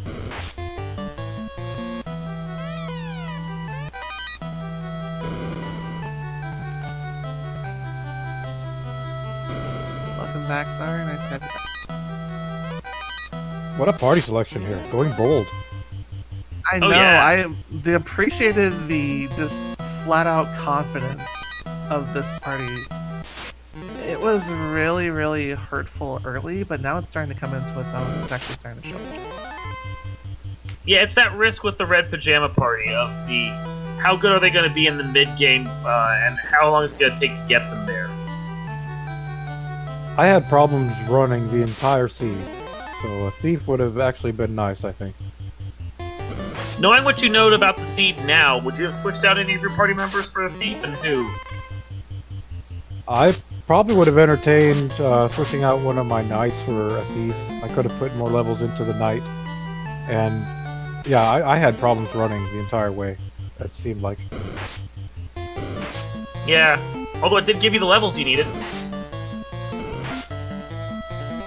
Yeah, that's true. Those rock lobsters are just hurting. 2 down so far, 3. So close, don't die! So, as I recall, in the way the logic works, the red Oh! mage has the worst run percentage, I believe it is. Hero escape for the white mage there. Got out with 3 health left. Wow, same thing happened to me with the lobsters. Crazy. Those lobsters are mean.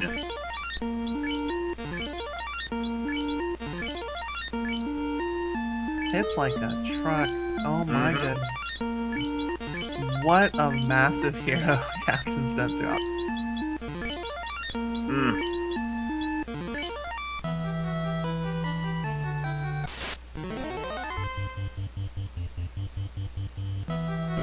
As we're making our way towards Kraken 1.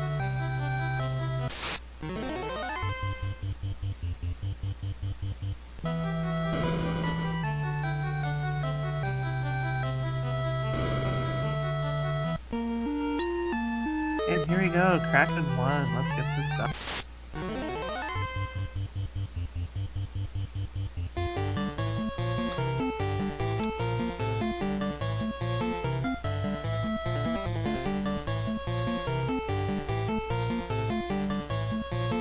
Did we ever see Fast? We did, it was at level 3. Oh my goodness. Yeah, Fast was an element. Well, I totally brain farted that one. Kraken hit like a truck. Down goes the white wizard. I don't even think that's something we saw when you ran through it, Czar. It seemed like your Kraken 2 may have like hittered at one of the knights for a bit, but he went down pretty quick. 11 hits 532, but fortunately Kraken 1 goes down before any more casualties happen. Mm-hmm. That was close at that point. Third orb at 240. Very, very nice.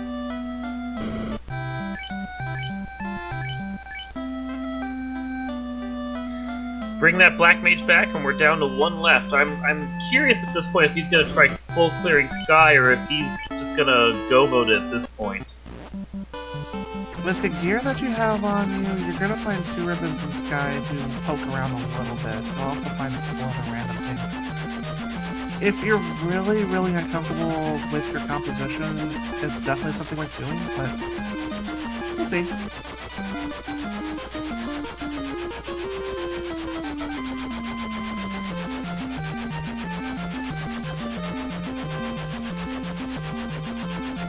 They're deciding where to go next.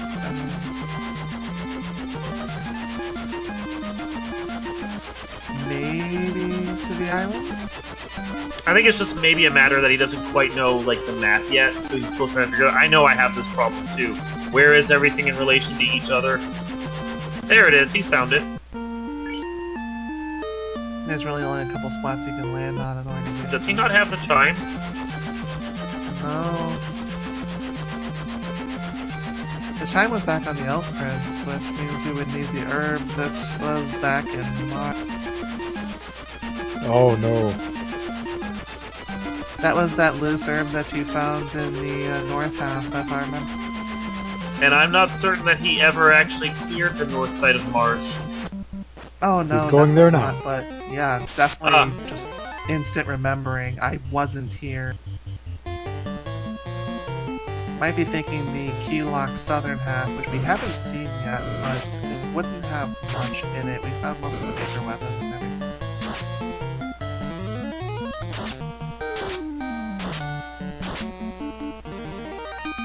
Captain having none of that unrunnable shenanigans and completely just blows him up with fire. At this point, he has the charges, and he can just go to town on them. Nothing in here is going to frighten him at this point. Question in chat, no, we definitely haven't gotten the air from here yet, but it's in the northern half of the top half. Hello, Blair. Hopefully he remembers he hasn't been to the northern half. My fear is that he comes in here, sees he already got the treasures, and then bails. I know it's something I would do. Oh, I've already been here. Look at that. Oh, he's hitting the key lock chests. That's what I was thinking. Let's see what's in here, but again, it's not going to be much of anything. And maybe see the black shirt, that's something that we have.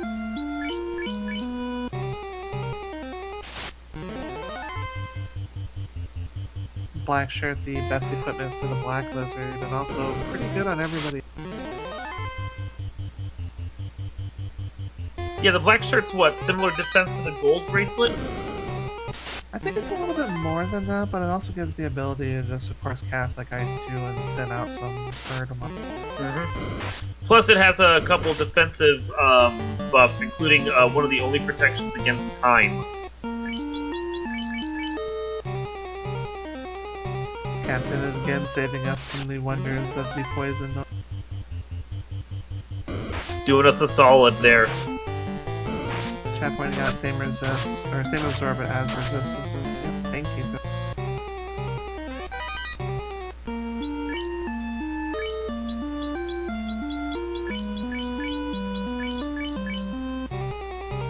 Yeah, it's something I like to try and ask every time I commentate one of these, because I want it to like sink in my head and make sure I have it for the future.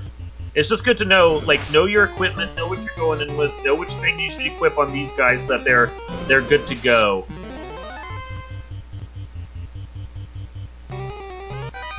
Here we go, some more lizard. Nope, just money. Now the question is... Go to the north side. 12 point, please. Come on. Remember where your chests are and go to the north side. There's a couple more down here that haven't been... Some of most of them are duplicate locked though. I think he's already opened all the main ones.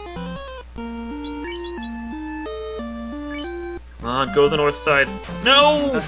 The thing about Marsh Cave is that some of those chests just aren't going to be much of anything, because again, you did mention your key lot, or, like... Oh, that hurts. Go back!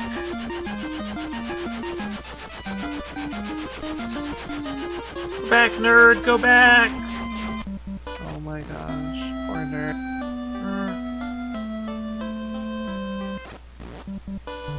I feel so bad for him because I've been here. You get stuck in a loop and you're like, okay, what'd I miss? I know I missed something, and then you spin your wheels and... And this was just a brutal seed. This was just so hard. The amount of sailing you had to do, the amount you had to keep track of. Definitely. Yeah. Makes the play back to Earth Cave. There is 2 chests on the first floor here, Captain Nerd. Nobody checked these, so we're gonna check. Yeah, Traylor, unfortunately, he didn't check either the north chests or the duplicate chests in the high south area. He cruised past all of them, so he still missed his herb in both directions. Now he's going back. Trying to check the chests that... Didn't he already check all these before? No, these ones were skipped in the originals. Huh? Even after he wiped in here the few times, he still didn't check. Okay.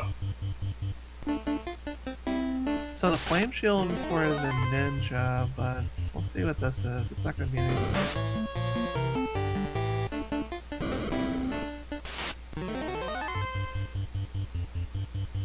I hate that trap tile. I always fall on it.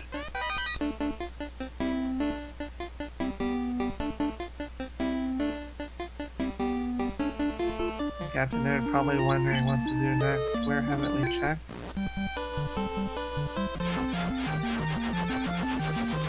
I can't blame him. I'd be at a loss at this point too, if I was in this position.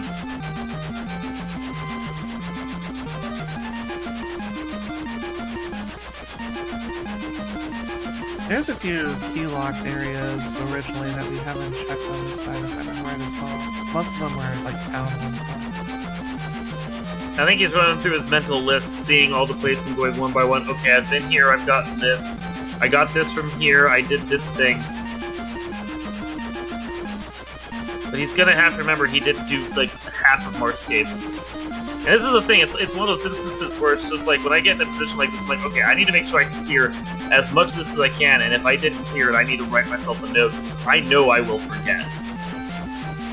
It was the north half of Marsh Cave, and I believe the Elfland Castle Treasury that we've missed on.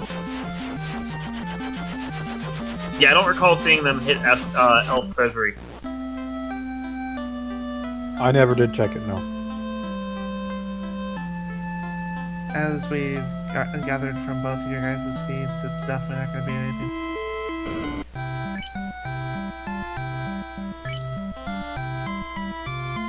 Captain Nerd going ahead and possibly stocking up on items again? Yeah, that's definitely a solid.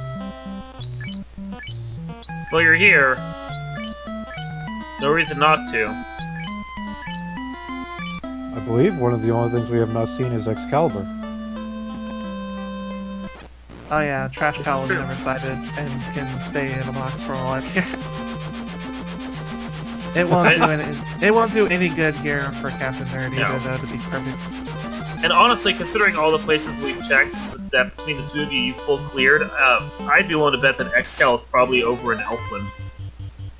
The key lock chest there.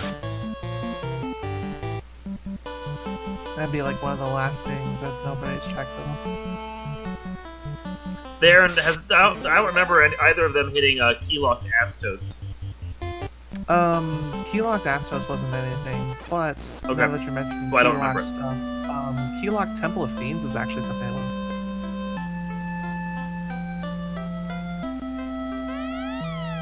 Oh, he hasn't translated his. I thought he had translated his slab. Never went back to Melman to go. Wait, they're talking to him.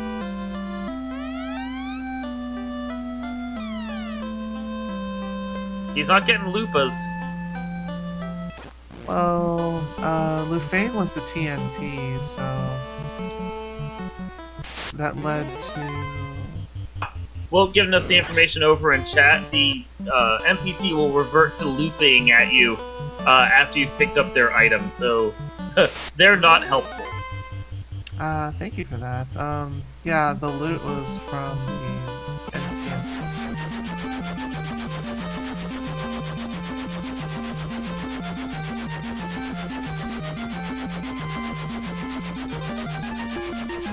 So those are the only chests pretty much left in the game, other than the ones that were buried under Topher and Temple of Things Revisited chests aren't something you want to check.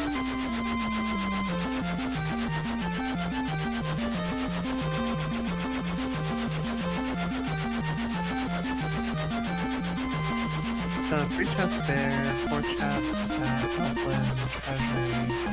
That's pretty much it. Yeah, and he can't get in there. Although, good on him for trying. Well, that's not a bad thing when you're trying to just bang on the door really loud, knowing that the gatekeeper just kind of wants music. I feel bad for Captain Nerd here. I feel bad for anyone that had to endure this scene. Yeah, I we would not wish this on earlier. anyone. This is something that even you have RNG.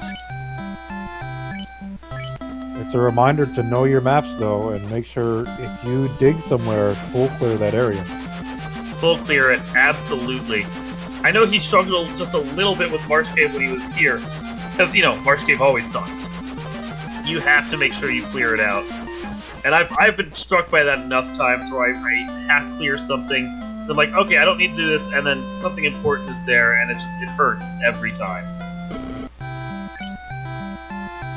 Yeah, I saw ghouls with ice too on my first dive in Marsh going up, and I was kind of spooked by that too. I thought about skipping it, but then I was like, nope, we need to check these chests, and sure enough. I think the nerd is thinking that they haven't found the bottle, or excuse me, the vendor item yet. Vendor item. Checking the item. Yeah. And there's so much of the world open to him at this point that... Yeah, this one's tough. This one's really tough here.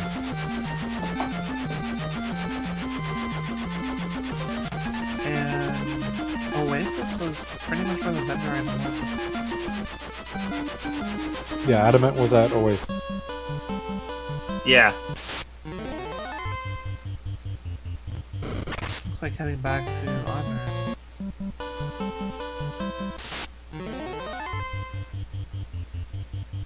You should save, Captain. It's dangerous to go alone. Take this.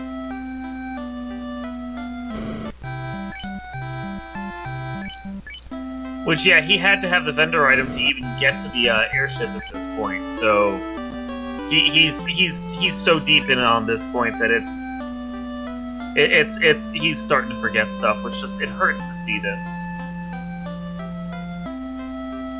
I've said it many times this particular broadcast, but this is one of the toughest people I've known, so I'm super appreciative of the fact that there is no work. Yeah, no, he's battling this out. It's impressive. I think at this point, like 45 minutes almost after like my previous competitor forfeit, I would have just like, or finished, I would have just been like, yeah, you know what, I'm gonna forfeit this so that we're not running the clock, and I'll just come back to this later once I've had some sleep. Because this is a draining seed. Basically, joining in the confused old men part. Yeah. Well, that's the sucky thing, is like trying to go back through and talk to all of them again. Like, have I done this? Like, it's so hard to tell. After a seed like this, though, it's like your brain just starts to wander, and you start going back to all the things you've done before. And it's a memory. Oh my! You're mush. You're just absolute mush. I've had seeds like these. I know exactly what Captain's going through. Mm-hmm. Yeah.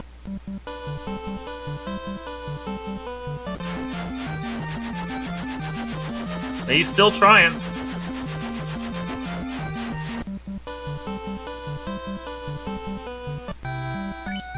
Oh, you can actually land on the shop itself, yeah.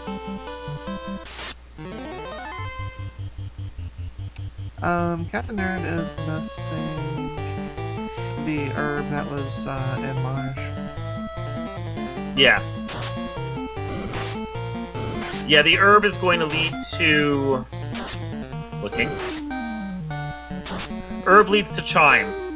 And Chime is what he needs to finish this out. So he's basically just 2 items away from being able to go mode and finish this. But he hasn't gotten the herb because he didn't finish all the chests in March. And then he even revisited it and forgot which ones he's hit, and he just hasn't full cleared it yet. And I'm not sure he's going to remember to get back over there at this point.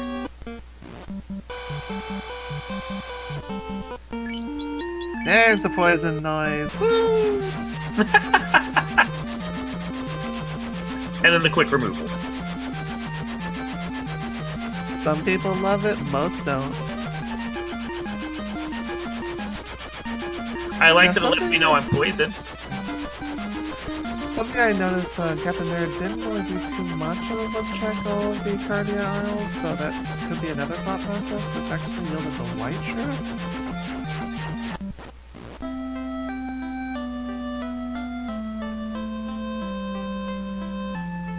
Double checking to make sure he talks to the fairy. I swear, if this fairy, once you talk to it a second time, goes, hey, listen, I'm just dropping them. Haha! Devs, put that in!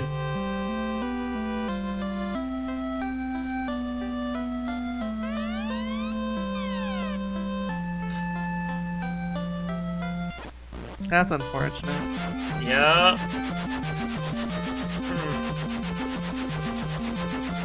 And then if you talk to her a third time, she goes, watch out.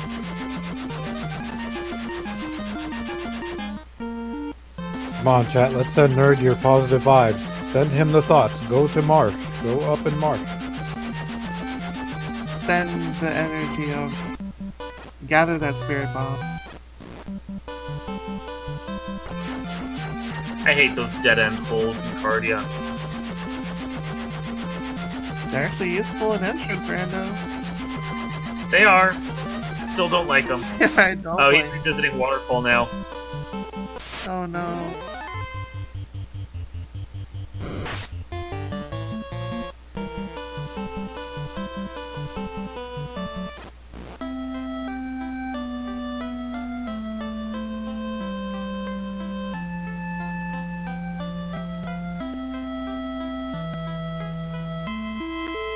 Back to the confused old man. Oh no. I guess this is one place where you can just gather your thoughts and try to remember what's going on. Just hanging out in the Zen garden with a bunch of monks. Well, he's on the right path at least. He knows that it's an item. Yeah. I think he pretty much has it clear exactly what he needs. It's just he doesn't remember what the item is that he's missing, and I'm not sure if he's using a tracker for this. And with a seed like this, like some of the early week 1, week 2 seeds, you could probably get away without using a tracker, but this one was just so confusing. I would assume most of us would need a tracker for it. It is the worst feeling ever, you're definitely right about that. I'm sure it's happened to all of us in any randomizer at least once, though. That's definitely a painful. We can all commiserate on this. This hurts.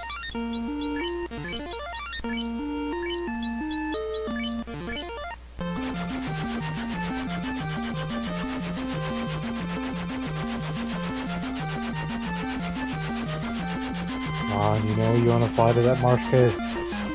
Give it another try. Getting Come on. We already checked it. Titan's bad. Titan's gone. He's like deuces. I'm going home so I can eat my ruby. No, not back there.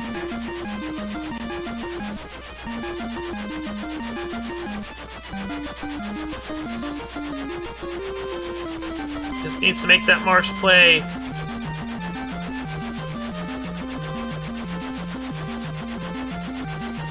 We're getting a very lovely helicopter tour of the world. I believe this world was actually called Gaia, and then the town was actually Giga. Because this was also a Final Fantasy IX ref.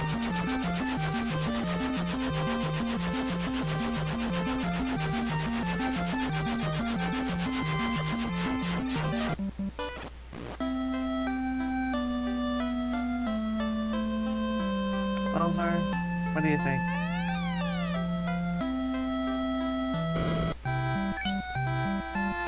Well, we're approaching the 3-hour mark, and we do have schedules to maintain. I've asked for Speed Gaming to send Captain Nerd the host, should he continue to move on at this point. But I do feel that we should move on to some closing thoughts at this 3-hour mark. Go ahead and tell us how you felt about this like that you have. The seed can go burn in a fire. Oh my goodness, the sailing is everywhere. I think you had to go to the North and South continent twice and back. A very nasty set of enemies in Temple. Granted, the fiends themselves were not that scary. And just the feels for Captain Nerd here. Hopefully we can get him a good raid and give him some support as he tries to finish this out. We've all been here, and it hurts when this happens, but we can all understand this. At least recognizing that the lock tests were already checked out. Yeah. Well, thanks to our trackers, Wout and Min, for doing their great job. Who's our restreamer tonight? Mr. Broadstone. Thank you, Mr. Broadstone. Thank you to my co-commentator, Lyra. I thank you too, Dark. It's been an adventure, but it was really fun hanging out with you and hanging out with chat. This was one of the best scenes we've had. It's just a shame that it had to end like this. Yeah, it hurts to see it end like this for Captain Nerd, but he's still fighting it out, and mad respect for him on this. It's been a blast just hanging here and watching and chatting with you, Lyra. It's been a good time.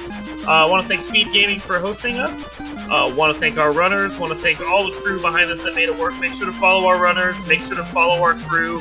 All the links for them are in the chat, and I want to say thank you for this great adventure. And good night. And I'll just go ahead and say we'll see you next mission. Have a great one, everyone. Team Purple. Purple. Not Vorpal!